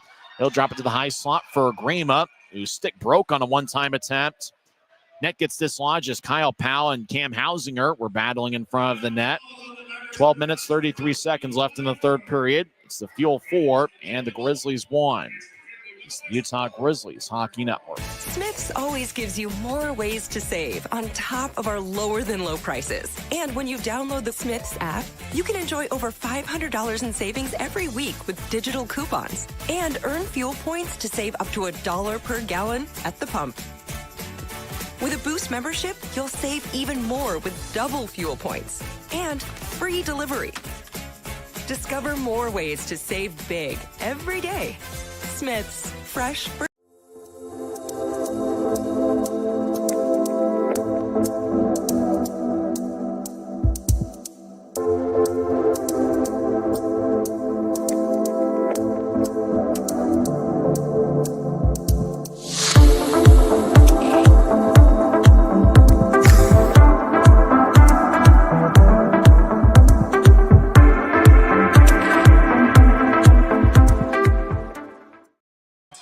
12 minutes, 33 seconds left in regulation. Indy leads 4-1. Colin Bielik scored 103 into the third period with Maximovich and Hausinger getting the assist. Indy has outshot Utah 5-1 in the third period. You'll have a 33-16 edge for the contest. Bielik will take the draw against Utah's Cade Nilsson. Attendance tonight, 4,191, 41-91. On a Saturday night. Off the draw, Maximovich swings and misses. Grizzlies will race out to neutralize. Buell trying to dump it in, but it bounced off of Grima, and Grima gets called for a hand pass. Looks like the draw is going to be in the Fuel zone. 12:26 left in the third period.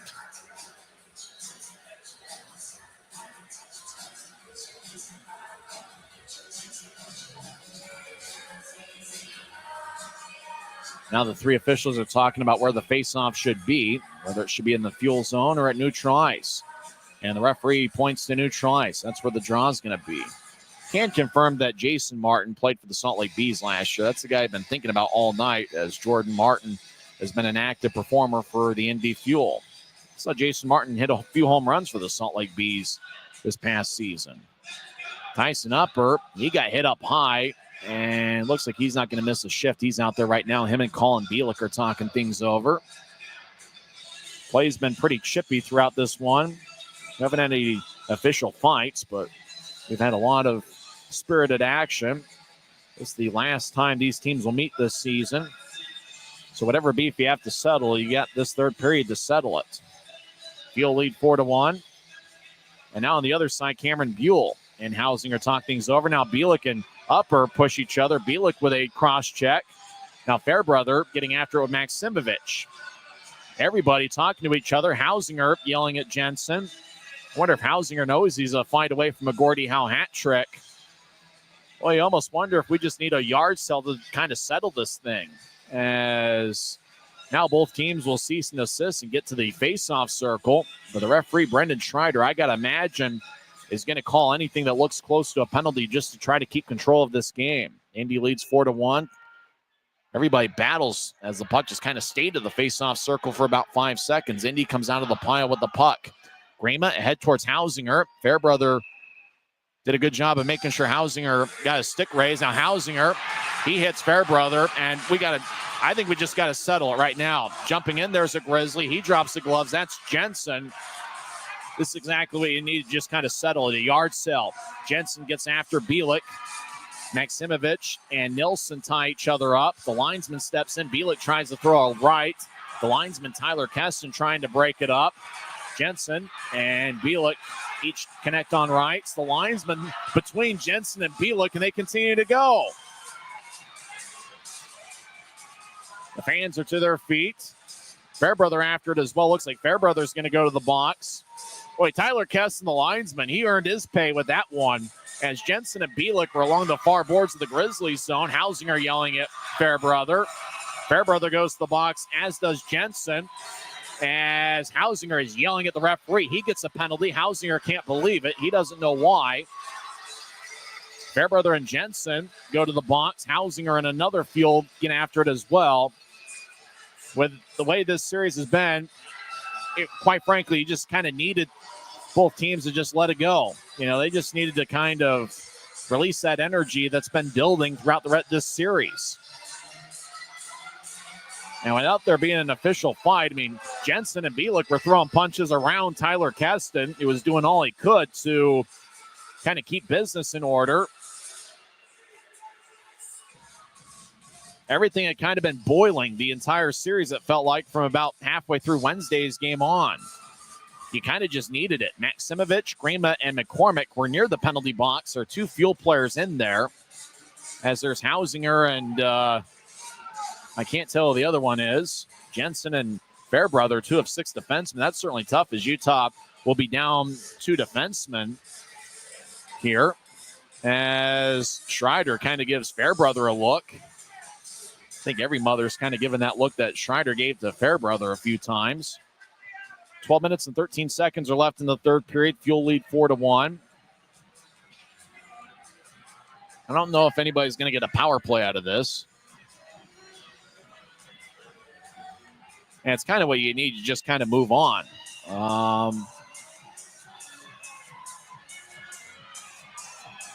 We continue to see some people lingering. Maximovich and Nilsson, neither guy dropped the gloves. Jensen jumped in there, and he wanted a piece of Bielik. And then the linesman, Tyler Keston, oh boy, he really earned his pay there. He's trying to break him up. Jensen and Bielik tied up. Both guys dropped their gloves, and Keston was in the middle of it trying to break it up. He should have just let it go, as Jensen threw a right around Keston.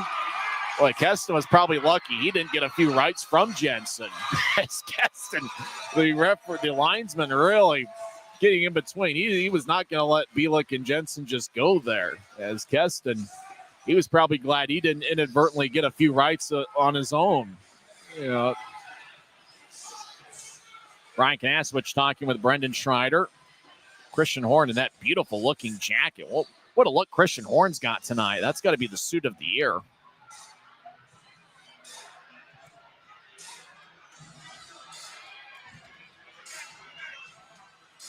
So they're going to talk it over some more. Draw's going to be in the fuel zone. The fans here having a good time.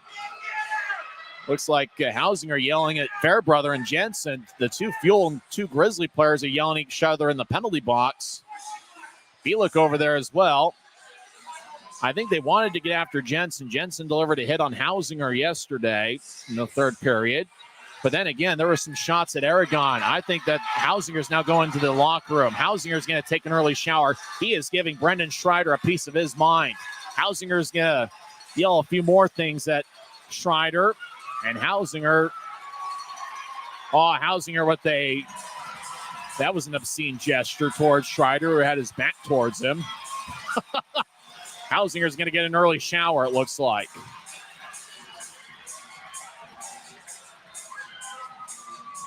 Cam Hausinger, well, he's been a fun one this series. He's brought a lot of energy, and well, he's played pretty well as well. 12 minutes and 13 seconds left in the third period. And after all that, we just play 5-on-5. It's kind of like in football. You get one of those offsetting penalties. We'll just replay first down in the Fuel zone. Draws in the left circle. 12-13's left in the third. Fuel lead 4-1. So Fairbrother and Jensen are in the box. Bielik's in there for Indy, and Hausinger, well, he's taking his jersey off, and he's going to get an early shower, it appears. As a draw, won by the Grizzlies, it's flipped out of play off the protective netting. 12 minutes and, well, the clock continued to run there for a couple seconds. 12:05 is now on the clock. They might reset it as they get a puck from the scores table. 12:05 is the time remaining.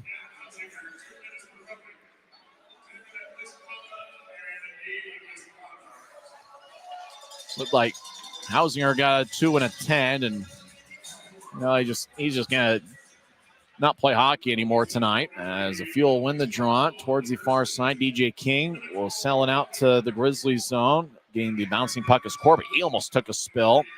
And for the Grizzlies, 2 of their 6 defensemen are in the box right now. As Dunn out to center ice, and he'll fly it in. As Cameron runs after it, he got hit pretty hard by Briley Wood. And I think both teams are going to do what they can to make sure they finish their checks. Siren pass out to Wood. Shot saved by Verbetic. As Manning had the puck along the near boards, got it to Wood out in front. Pass connected, but Joe Verbetic made the save and held on with 11:34 left in the third. You know, you hear coaches talking about finishing your checks. You're not going to have to tell any player that. They're going to make sure they finish their checks. So Hausinger, he gets the gate, 2 for roughing, a 10-minute misconduct, and he got game misconduct. He'll probably get fined for the obscene gesture he gave to Brendan Schreider as well. Looks like Bielik gets 5 for fighting. Jensen gets 5 for fighting, and Fairbrother gets 2 for roughing. Boy, Hausinger's probably regretting not getting in a fight there to complete the Gordie Howe hat trick. He just ends up with a goal and an assist tonight. Out to center ice. As the Fuel won the faceoff and cleared it out, Kyle Powell will skip it towards the far corner. Indy skating from left to right here in the periods. They'll backhand it out to center ice. It's gloved and dropped by Savenkov. As the Fuel dump it in. Coming off the ice is Lemos. As Powell across to Gallant. Cole Gallant will carry it out to the Utah line. He'll veer off to the right. Now he skates down the middle. He'll drop it to Powell. As Kyle Powell will throw it towards the Indy bench. Almost looking for it. Oh, he did. Great play by Kyle Powell. He threw it to the Indy bench, trying to see if he can get a bench minor for too many men as the Fuel were making a line change. And it looks like he got the call. Kyle Powell in his third game with the Grizzlies. He's been a healthy scratch throughout. That's a heads-up play by Kyle Powell as he just tossed a pass towards the Indy bench, hoping that somebody would play it, and they did. It was kind of one of those that, you know, they probably could have let it go, but Brendan Schreider made the call. Bench minor, too many men on the ice. That was a heads-up play by Kyle Powell, just tossing it over there. Hey, you never know. You know, it's one of those, you're making a line change. If somebody plays it, you could get the call, and Kyle Powell with a really heads-up play there. So bench minor, too many men on the ice, served by Kyle Maximovich. 10:58 left in the third period. It's Indy 4, Utah 1. It's kind of felt like it's been a long game so far. It's about 9:30. That's the time of day up and down the Wasatch Front. We still got about 11 minutes of hockey left. Utah wins the draw. Corbett dives to try to keep it in, but it trickles out to center ice. Grizzlies reset as they backpedal into their own zone. Gallant over to Berg along the near boards. Berg gets around Jordan Martin out to center ice. Grizzlies couldn't handle it, and Indy clears it all the way back towards Shields. It rolls along the far boards. Shield cuts it off behind his net. Corbett will move it to the near side as Berg gets to center ice, cross the center, try to get to Messner. Messner is occupied by two Fuel skaters. Indy crosses center ice. Blount 1-on-2, dangles the puck back and forth. He'll let it go as Corbett gets the puck. Blount will come off the ice. Out to neutral ice. Farmer dumps it back in. Schill will play it behind his net. As puck back to Utah, right side. Grizzlies cross center. Wood will carry it over the attack line. He gets double team, front and back checked. He'll drop it back to the right point over to Dunn. One-timer, glove save by Verbetic. Boy, Dunn got all of that one-timer. Verbetic made a nice glove save about chest high. He holds on with 10 minutes and 1 second left in the third period. Looks like the Connolly family is headed out for the night. Hopefully they have a good time. I think Grizzlies fans are probably hoping they miss a good comeback, as Grizzlies are on the power play for the next minute and 3 seconds. Actually, looks like quite a few people here in my section have decided to call it a night, as just about the entire section 114 is cleared out. Halfway through the third period, Indy wins the draw. Cameron rolls along the near boards. Hey, with as spirited as play has been, I'd want to stick around for this final 10 minutes. You never know what's going to happen. Kabori Dunn along the near side. Will get to neutral ice, and he'll drop it off for Manning. Manning gets to center ice. He'll feed it to his right for Armstrong. He gets it at the Indy line, and he'll dump it in. As fans take up a Go Pack Go chant. Green Bay Packers will be in action tomorrow. As Dunn to the left point. We'll move it towards Nilsson. Nilsson along the near wall, dances around. He'll throw it to the middle, but he threw it right into the stick of Brandon Sajan, and the Rasian Sajan will sail it all the way towards Shield. 22 seconds left in Utah's power play. Dunn will shuffle back to neutral ice. He's going to have to play a ton of minutes as the other defenseman is Jensen and Fairbrother still in the box. I think Fairbrother has exited the box, though, as there's 9:08 left in the third. And the Fuel will clear it out, and that's Jordan Martin, who's really played a good game. He's done a lot of good stuff defensively as well as offensively. He's played a strong two-way game for the Fuel. Dunn over towards upper. Maximovich out of the box. He was serving the minor as the Fuel had too many on the ice. As Maximovich will bounce it off a Powell. He gets it back and dumps it in. Actually, it's Reed Morrison out there, number 51. We haven't seen Lebster tonight. He was listed as one of 17 skaters, but he hasn't played for the Grizzlies. Utah essentially going with 16. As Manning will bounce it off of upper. Briley Woods steps over the attack line. He's in the near point. He'll roll it along the board slowly. Morrison will skate over there. Morrison back towards upper. He's behind the net over to Wood. One-timer, and he banned on it. As Blount will sky it past Corbett. And icing is going to be called with 8 minutes and 18 seconds. Now another second trickles off. 8:17 left in the third.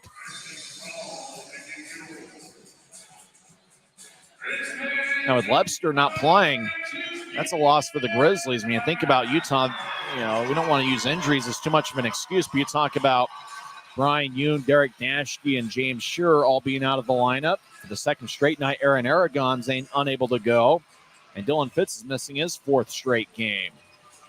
And Reed Lebster is probably Utah's best forward last night, scoring 2 goals.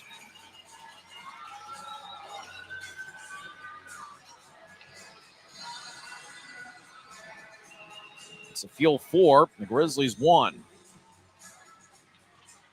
Draw one by Indy. They'll throw it over Corbett's head. And running it down is Fairbrother. Icing is waved off, though. Fairbrother gets the puck. He skates around Shill's net. Diagonal pass towards the left wing at center ice. Bounced off a Berg stick. And it's going to be icing on Utah. Either Berg missed it or he was in Grizzlies territory when he tapped it deep into the Fuel zone. 8:02 left in the third. Well, the Grizzlies had the fewest penalty minutes in the league. They've got 19 tonight. Indy's picked up 41 minutes worth of penalties. Draws in the left circle. Fuel have taken 33 shots. Grizzlies have 17. Indy wins the draw. DJ King will fire it off the end boards. Behind the net, Spudniak trying to get towards Lombardi. It glanced off a Grizzly stick. Spudniak gets it back. The former Ogden Mustang trying to get to Lombardi, who lets it go towards the end boards. Lombardi was occupied by Gallant. As Corbett near goal line will push it ahead. Pass behind. Lombardi right side shot. Blocker saved by Shield. Lombardi had a good look for a hat trick, as he's already got 2 goals tonight. Grizzlies will drag it out to center ice, left wing. Messner dumps it in. He gets around Cameron. King skates over there. He gets there a step before Berg. Berg delivered a shot on Cameron around his right shoulder. King's at least. As Berg will skate towards the near side. He gets a good shoulder check from King. As the Fuel. Sajan over to Lombardi. Back as he lifts it to Sajan, who runs it down 1-on-2. He'll skate towards the right side, trying to split a double team. Morrison took the puck away. As Savinkov, his pass is picked off by Llewellyn. As Martin will throw it to the near corner. Llewellyn tried to center it. It bounced off of Shield's stick. Savinkov gets it tapped away. Indy will squib it back in. Sajan exits the ice. Less than 7 minutes left. Fuel lead 4-1. Morrison around Utah's net. And he'll sky it into the Grizzlies bench. Colin Lee, the Grizzlies trainer, will pick up the puck. As Jensen and Bielik will come out of the penalty box. Bielik gets out first, and then Jensen, as they stagger to make sure that Bielik and Jensen don't just come out of the box and decide to find it center ice. Draws going to be in the left circle of the Grizzlies zone.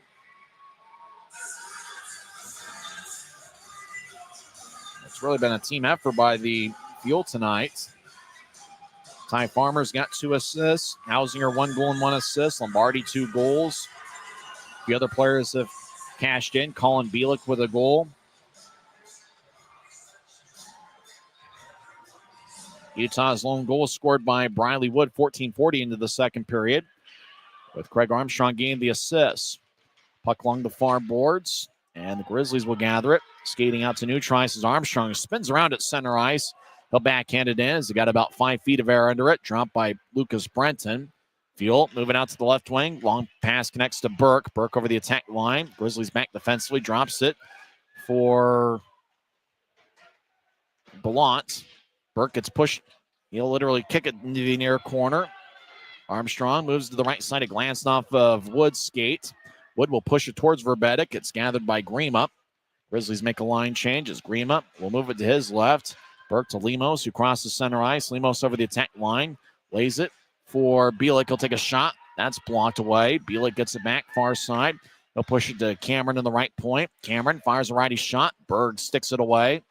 As Berg over in the near corner lets it go. Cameron has it in the right point. He'll skate towards his left. He'll push it to Bielik now on the right side over to Cameron. He'll fire a shot. And that one's sticked away. Cameron was over near the left point when he fired the righty shot. As the puck deflected out, a play off the protective netting. 5:37 left in the third period. It's a Fuel 4 and the Grizzlies 1. It's the Utah Grizzlies Hockey Network. From commercial to recreational truck accessories, Mountain Land Truck Outfitters has got what you need.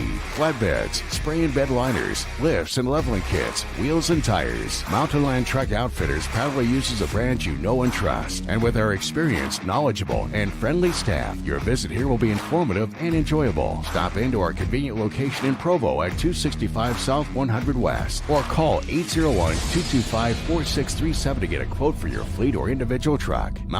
Why is Jerry Seiner the #1 Kia store in the Salt Lake region? Selection. We've got over 350 new Kias to choose from. Savings. Shop over 40 new Kia Sportage models and save up to $2,500 off when you buy. Jerry Seiner has been the area's most trusted automotive source for over 40 years. Little wonder then how we've made thousands of friends to last a lifetime. Jerry Seiner Kia, Salt Lake.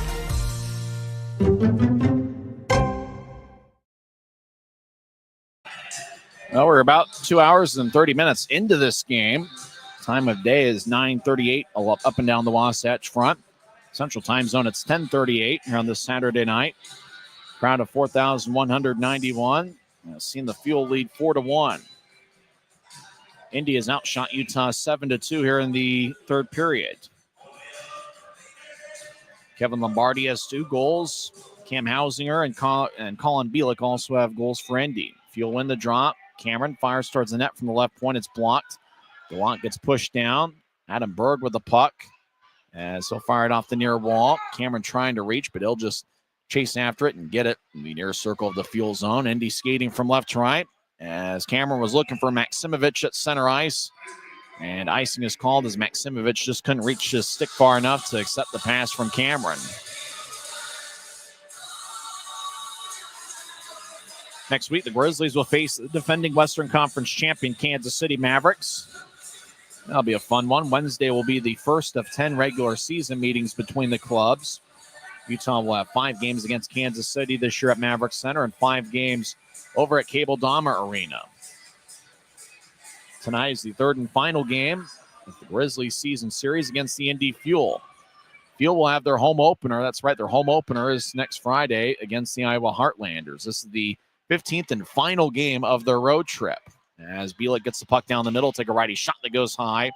As he missed the net, stick side on Shield. As Farmer, who's got 2 assists tonight, will pitch it out towards Bielik, who moves it to his left. Sajin gets it the center ice logo. He'll get to Maximovich. Maximovich will fire it towards the left corner. Running it down is Brenton, who gets to Sajin back towards Brenton. One-timer goes wide. Puck glides along the near boards. Farmer will chase after it. Grizzlies will make a full line change. 4:41 and counting left in the third. And it kind of felt like the confrontation we had there with Jensen and Hausinger and a few other players as Indy tried to dump it in and it skies out of play into section 124. Kind of felt like that, all that, which we kind of needed, kind of calmed things down, and both teams just kind of decided to play hockey and kind of skate out the rest of this third period. Grizzlies' next home game will be on Wednesday night. For your tickets, UtahGrizzlies.com. Friday and Saturday of next week will be Healthcare Appreciation Weekend presented by U of U Health. Grizzlies get the drop. Dunn back in his own zone. As he'll shuffle towards the far boards, he'll drop it back. As Grizzlies get to Armstrong, he'll fire it across. Wood, who's got Utah's lone goal tonight, will dump it off the end boards. Wood and Spodniak exchange pushes. As Farmer squib it out to neutral ice. As Gagne had a bounce off his stick. Wood takes a spill as he fell down. Spodniak was nearby. Spodniak pushes Wood towards the bench. Just when we said things were calming down, they heat up once again. As the puck skips into the Fuel zone. As McCormick over there, a Grizzly helmet's laying near the Fuel bench, and that's Wood. As Chris Cameron picks up the helmet, moves it out of play. As Grima gets to center ice, he'll dump it to the Utah line. Corbett will bounce it back to the center ice logo. McCormick will crowd the puck and he'll whip it around the wall. As Corbett, he delivers a good push on a Fuel skater behind Utah's net. Berg will tap it off the far glass, goes to center ice. McCormick will throw it behind his back for Grima, who gets to Blonde, who steps over the attack line, but the Fuel are offside. And oh boy, Kyle Powell, that was a dangerous hit. He just pushed a Fuel player along the boards, and that was Darby Llewellyn. And now DJ King, they're going to separate Powell. Oh, hopefully Llewellyn's okay. That was a dangerous push by Kyle Powell. Powell wants to fight King. King desperately wants to fight. And now a Fuel player's going after Kyle Powell. Llewellyn's on 2 knees, and the Fuel are going after Kyle Powell. I can't tell who that is. That might be Cameron, the captain. He came off the bench to go after Kyle Powell. Boy, after the whistle, Kyle Powell just threw Darby Llewellyn awkwardly along the far boards. Llewellyn's on 2 knees, and hopefully he's okay. Multiple Fuel players. Cameron went after Powell, and I think DJ King wants to be next. The referee's literally pushing DJ King towards his bench as Kyle Powell's going to go to the locker room. Powell yells at the Fuel bench. Llewellyn luckily is back to his feet. 3:22 is left in the third period. Llewellyn's now challenging the entire Grizzlies bench. Llewellyn kind of wobbles, being helped by the trainer to the bench. King's going to go to the locker room. I don't think we're going to see Kyle Powell for a few games, if we're being honest. Well, I don't think we jinxed them when we said things were calming down. They seemed like right after I said that, things boiled over. And Kyle Powell, he just shoved Llewellyn towards the wall. Llewellyn luckily got back to his feet. There's 3:22 left in the third period. Are we going to get home by midnight? I don't know. We pray every game for a contest that moves smoothly, about 2 hours and 10 minutes. I guess that was a prayer unanswered. So Powell's going to get an early shower. The Fuel are going to be running out of defensemen. Cameron came off the bench, the Indy captain, and went after Powell. Cameron went around one of the linesmen to make sure he got after Powell. DJ King really wanted him as well. King and Cameron, I believe, are two of Indy's three big defensemen, along with Lucas Brenton. So Powell's going to the locker room. I imagine he'll get a game misconduct.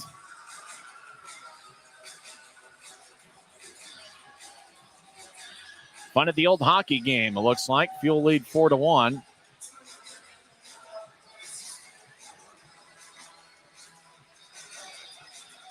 Well, hopefully Llewellyn's okay. That was a dangerous push towards the boards by Kyle Powell, who goes 6'6" and 225 pounds. That's what he's listed. But he's a strong 6'6" as well. And Brendan Schreider, he's just taking deep breaths and hoping that we can get through the rest of this game. But Grizzlies have had a lot of injuries in their own right. They only dressed 17. I think that's all they got in terms of healthy players. And it's 16 we haven't seen Reed Lepster all night, even though he was listed as one of the 17 skaters. So Ryan Kanasowicz talking things over with Brendan Schreider. Looks like Reed Morrison's going to go to the box to represent Kyle Powell, who's in the locker room. They give Powell 3 minutes on the scoreboard clock in terms of his penalty. As Wood, he got pushed. That was kind of what started it. They show the replay as Wood and Spodniak. And then Wood looked like he got pushed. The door was open. Looked like Spodniak wanted to push Wood into the bench through the door that was open. And then action just kind of heated up from there. That was probably about a minute ago in terms of game action.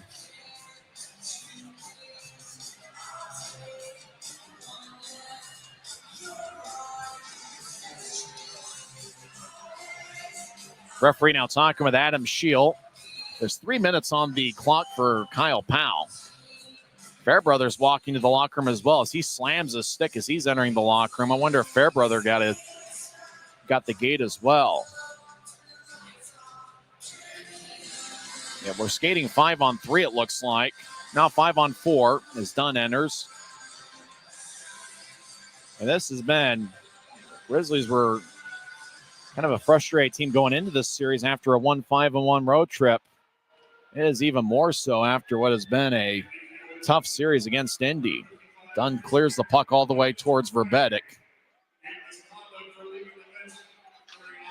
So it looks like we're going to have quite a bit. It looked like Cameron might have gotten an early shower for, I guess, leaving the bench during an altercation. We'll settle it all during the postgame report. The Fuel might get a new team record in terms of penalty minutes. Everybody's going to add them up 5 and 10 at a time, it seems like. As Messner pushes Grima towards neutral ice. That's where the puck ended up as Grima was at the blue line. Fuel reset. They're on a power play. It's a 3-minute power play for the Fuel. I think one probably got a fight, and then you got 2 minutes on the other way. We'll get the details. I think the off-ice officials are still working at it. 2:33 and counting. Bellant right side centers it. Now the Fuel get it back up top to Grima. He fires towards the net. Glove saved by Scheel. As Grima from the right point fired a low liner. Scheel gloved it about waist high. He was kind of crouching down to make the stop. And he makes it with 2:27 left in the third. Well, you talk about doing math. It looks like the off-ice officials are doing some serious math to just kind of calculate what happened. Probably hearing from the scores table about the details of what had to be multiple penalties. We saw Fairbrother walk to the locker room as well.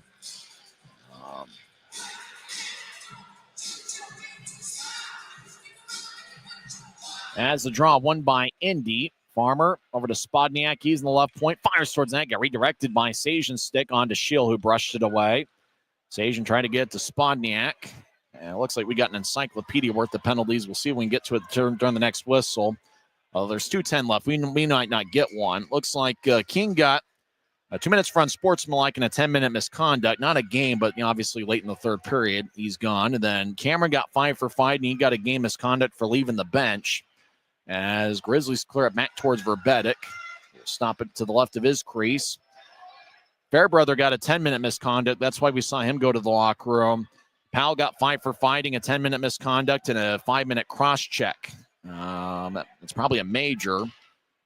So that's, I think, apparently why we got the 2 minutes for unsportsmanlike for King and then the 5-minute cross-check. That's probably why we got 3 minutes for the power play for Indy. Grizzlies skate in. Left side, right side, they tried to center it towards Burke. Pass goes wide of the mark. As done. Lets it trickle past him. Puck rolls onto Shield. We'll give it towards Savinkov. 1:20 and counting left in the third. Less than a minute left in Indy's power play. As the puck goes towards Verbetic. And with a good team coming into town next week, the Grizzlies are going to have to find a way to figure some things out for that Kansas City series. As this loss will be 7 in a row for the Grizz. Out to the right side, less than a minute left. Neutralize. McCormick across towards Grima, who whips it around the wall. Shows a glance off his stick. Corbett will fire it towards Verbetic. As Grizzlies make a line change, maybe their last of the game. As Utah's got to get some healthy bodies. They're without 3 key defensemen tonight. Aragon and Fitz couldn't play, and apparently Reed Lebster couldn't go, as we didn't see him out there on the ice. So 16 skaters, and I only guessing that Kyle Powell probably will be suspended for some length of time, as Morrison's out of the box. As Grizzlies have it, Nielsen, 17 seconds left, will skate around Indy's net, already thinking about Kansas City. As Nielsen rolling along the boards, Grima behind the net. And now Morrison trying to get it out towards Dunn from the right wing out in front of the net. 4 seconds left. And Martin at the buzzer will just skate horizontally along the Utah line, and that will do it. Indy comes away with a 3-game sweep as they defeat the Grizzlies 4-1. Utah's losing streak extends to 7 games, and over the 7-game stretch, the Grizz have been outscored 26-8. Indy with the victory. Their 15-game road trip comes to an end, and they come out of it with a record of 8-6-0-1. Boy, if Indy defensively continues to play the way they have during this 15-game road trip, they're going to be a tough team to beat in the Central Division. For the Grizzlies, their record falls to 5-10-2. And for the Grizzlies, boy, it's a little bit of rest tomorrow and then back to the drawing board. As a good Kansas City Mavericks team will come into town. Kansas City lost a couple against Tulsa this week, so they'll be a hungry club. For the Grizzlies, they just got to find a way to get something rolling here on both sides of the ice, offensively and defensively. Well, Utah was hoping for a good week here against Indy to kind of forget about the road trip, and instead, Indy comes away with 3 victories here. Grizzlies all-time are 5-4-1 against the Fuel, but the Fuel get 3 victories. Wednesday, they won 4-2. Friday night, they came away with a 4-3 overtime victory, and tonight it was a 4-1 final score as Kevin Lombardi led the Fuel with 2 goals. Cam Hausinger had 1 goal and 1 assist. Ty Farmer had 2 assists. That's the 3 stars of the game in that order. Lombardi, the first star, and the second star goes to Cam Hausinger, and Ty Farmer is the 3rd star of the game. Joe Verbetic, in his Fuel debut, he gets the victory. He saved 16 of 17. Post-game show starts in 30 seconds. Once again, the final score is the Indy Fuel 4 and the Utah Grizzlies 3. When you buy tires at Les Schwab, you're getting more than just tires. You're getting America's best tire warranty, 60-day satisfaction guarantee, no hassle road hazard protection, and free maintenance for the life of your tires. So if something happens to your tire on the road, we'll fix it, or we'll replace it, no questions asked. Other places make you pay extra for that kind of protection. But at Les Schwab, it's included with every set of tires, because more warranty means less worry, and nobody stands by their tires like Les Schwab. Get more from Les. Well, in the third period, the Fuel had 54 minutes worth of penalties, and the Grizzlies had 37. I think we kind of had a feeling that's the way the series was going to end. Well, the Fuel come away with a 3-game sweep. Indy ended the night with 68 penalty minutes. Grizzlies had 49. So Utah, they had the fewest penalty minutes in the league coming into play tonight. Well, that might not be the case anymore. Indy scored the first 3 goals of the game. I thought Utah played pretty well the first period. Leading up into the Indy goal that Cam Hausinger scored, he was in the right point. There was 1 second left in Indy's power play. Hausinger just kind of fired what looked to be a wing and a prayer towards the net. Jordan Martin was out in front. It didn't redirect off of Martin, but I imagine that Martin, who was kind of in the direct path of where the shot ended up, kind of took away the vision of Adam Scheel, and Hausinger just somehow found the back of the net with Ty Farmer and Brandon Sajan getting the assists. Fuel led 1-0 after 1 period. They outshot the Grizzlies 14-7. If you're talking about the difference maker in the game, it was early in the second period, and it was within the first 27 seconds. Indy won the draw there to start the second period. Spodniak got towards the right side, got to the goal line, threw a horizontal pass out in front of the net to Lombardi. Well, the pass connected, and Lombardi put it away as he got his first of 2 on the night and 4th of the season. Spodniak got the main assist. Ryan Gagne also with an assist. The Fuel took a 2-0 lead. 14 seconds later, Ty Farmer was in his own zone along the right wing boards. He just threw a pass rink wide towards the middle, and it was collected by Lombardi, and he got it about at the Utah blue line. Got the pass, skated down the middle, and he fired it over Scheel's left shoulder to score 2 goals in a 14-second stretch, both of them by Lombardi. And 27 seconds into the second period, the Fuel took a 3-0 lead. Ty Farmer with the only assist on the Lombardi goal.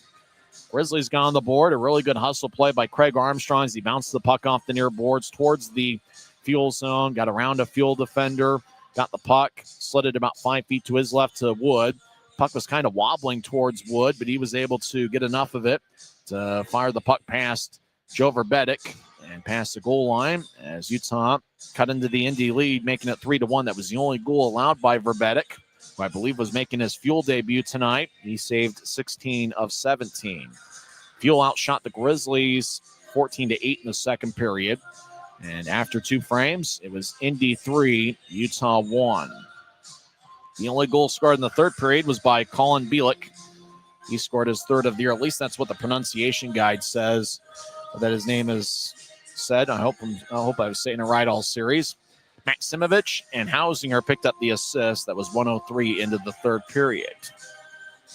We had a lot of chippiness, it felt like, throughout the game.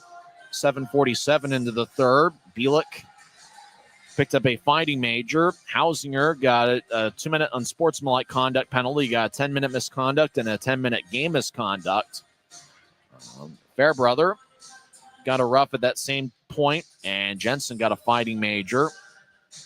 And then 16:38 into the third, Chris Cameron got a fighting major, also got a game misconduct for leaving the bench as Kyle Powell, I think the whistle had blown, and Powell just threw Darby Llewellyn along the boards. Llewellyn crashed into it somewhat awkwardly. Luckily, after being on both knees for a couple minutes, he was able to collect himself and skate off the ice on his own power.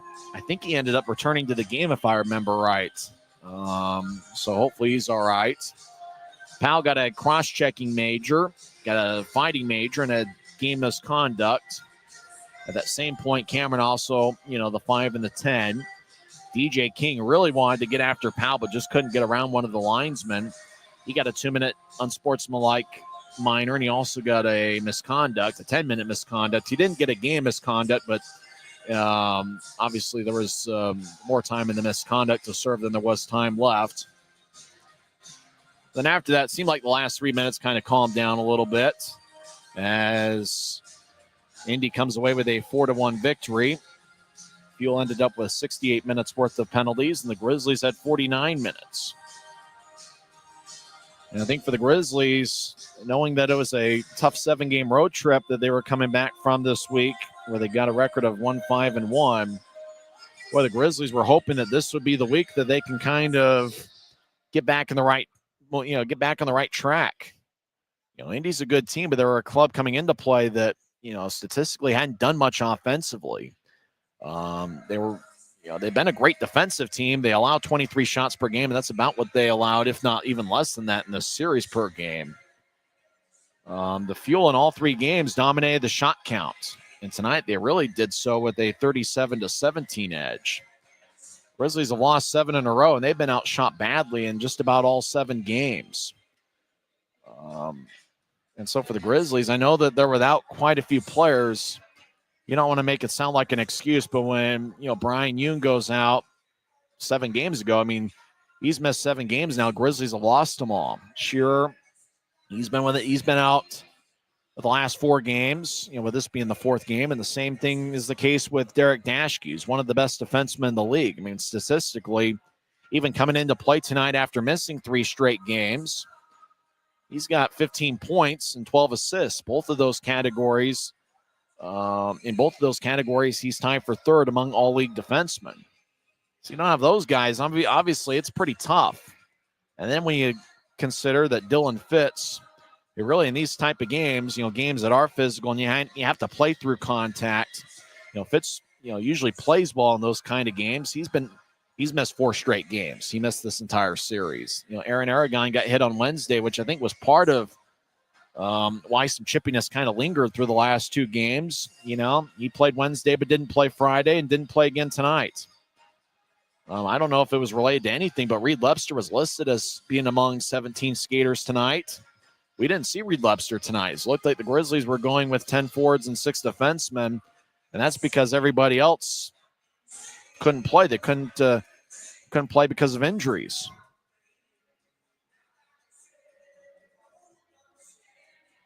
The Fuel get a victory 4-1 here on a Saturday night.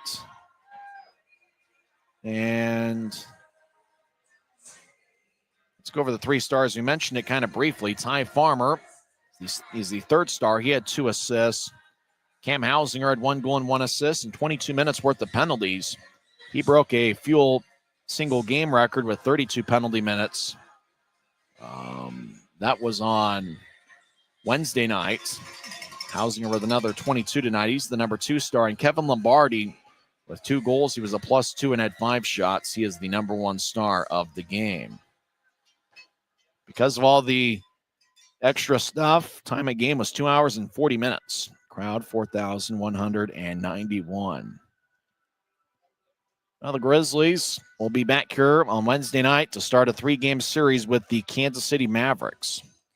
Kansas City lost to Tulsa earlier today. Final score there was 4-2.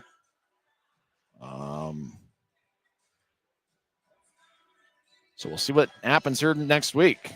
It's back to the drawing board. I think if you're the Grizzlies, you're kind of hoping. I know that you will probably be out a few more weeks. And I think that, both Daschke and Shearer, I think they're hoping with a couple days more of rest that maybe both of those guys will be able to go. We'll just see what happens. Briley Wood, I thought, played pretty well this series. He scored Utah's lone goal tonight. I think if you're the Grizzlies, you have to be encouraged with Craig Armstrong. He certainly has played hard. And I think Cade Nilsson, he plays a pretty strong 2-way game, and he seemed to play with great effort in all 3 games. And those are kind of things you can build on. I think for the Grizzlies, I think you like to see the first-year pros kind of getting better, obviously with a little bit more playing time due to some injuries. I think we're seeing those guys kind of develop a little bit more. Maybe they just kind of build on that, and you kind of hope somebody like Aaron Aragon can get back and get playing. And I know we saw the Grizzlies sign a few players over the last couple weeks, and it's possible, they might have to sign a couple more to get to this Kansas City series. But for the Grizzlies, we know they've been a stronger team in the second half of the year, but it's just, I think for the Grizzlies, you just are going to have to find a way to get wins and kind of get stuff, get standings points everywhere you can. Utah put together a good effort to get a standing point on Friday night, but tonight it was just, the Fuel right there. And really, it kind of felt like once the Fuel scored those 2 goals early in the second period, that kind of just let the balloon out of the building. It was just tough to kind of come back from that sort of deficit. Final score tonight, The Indy Fuel 4, Utah Grizzlies 1. Well, now I'll wrap things up here from Maverik Center.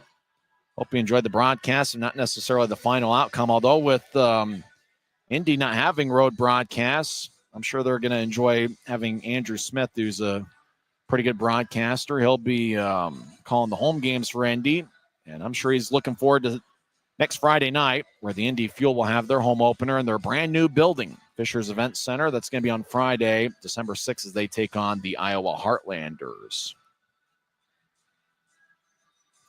Final score here, Indy 4, Utah 1. Once again, in 2 hours and 40 minutes, and in front of a crowd of 4,191. The Fuel get the 3-game sweep. Grizzlies did get one standing point on Friday. Utah's record is 5-10-2 this season. The Fuel are now 8-6-0-1. Next broadcast will be on Wednesday night, 6:50 pregame show, 7:10 face-off. I'm Tyson Whiting, and it is what it is. You've been listening to the Utah Grizzlies Hockey Network. Good night, everybody.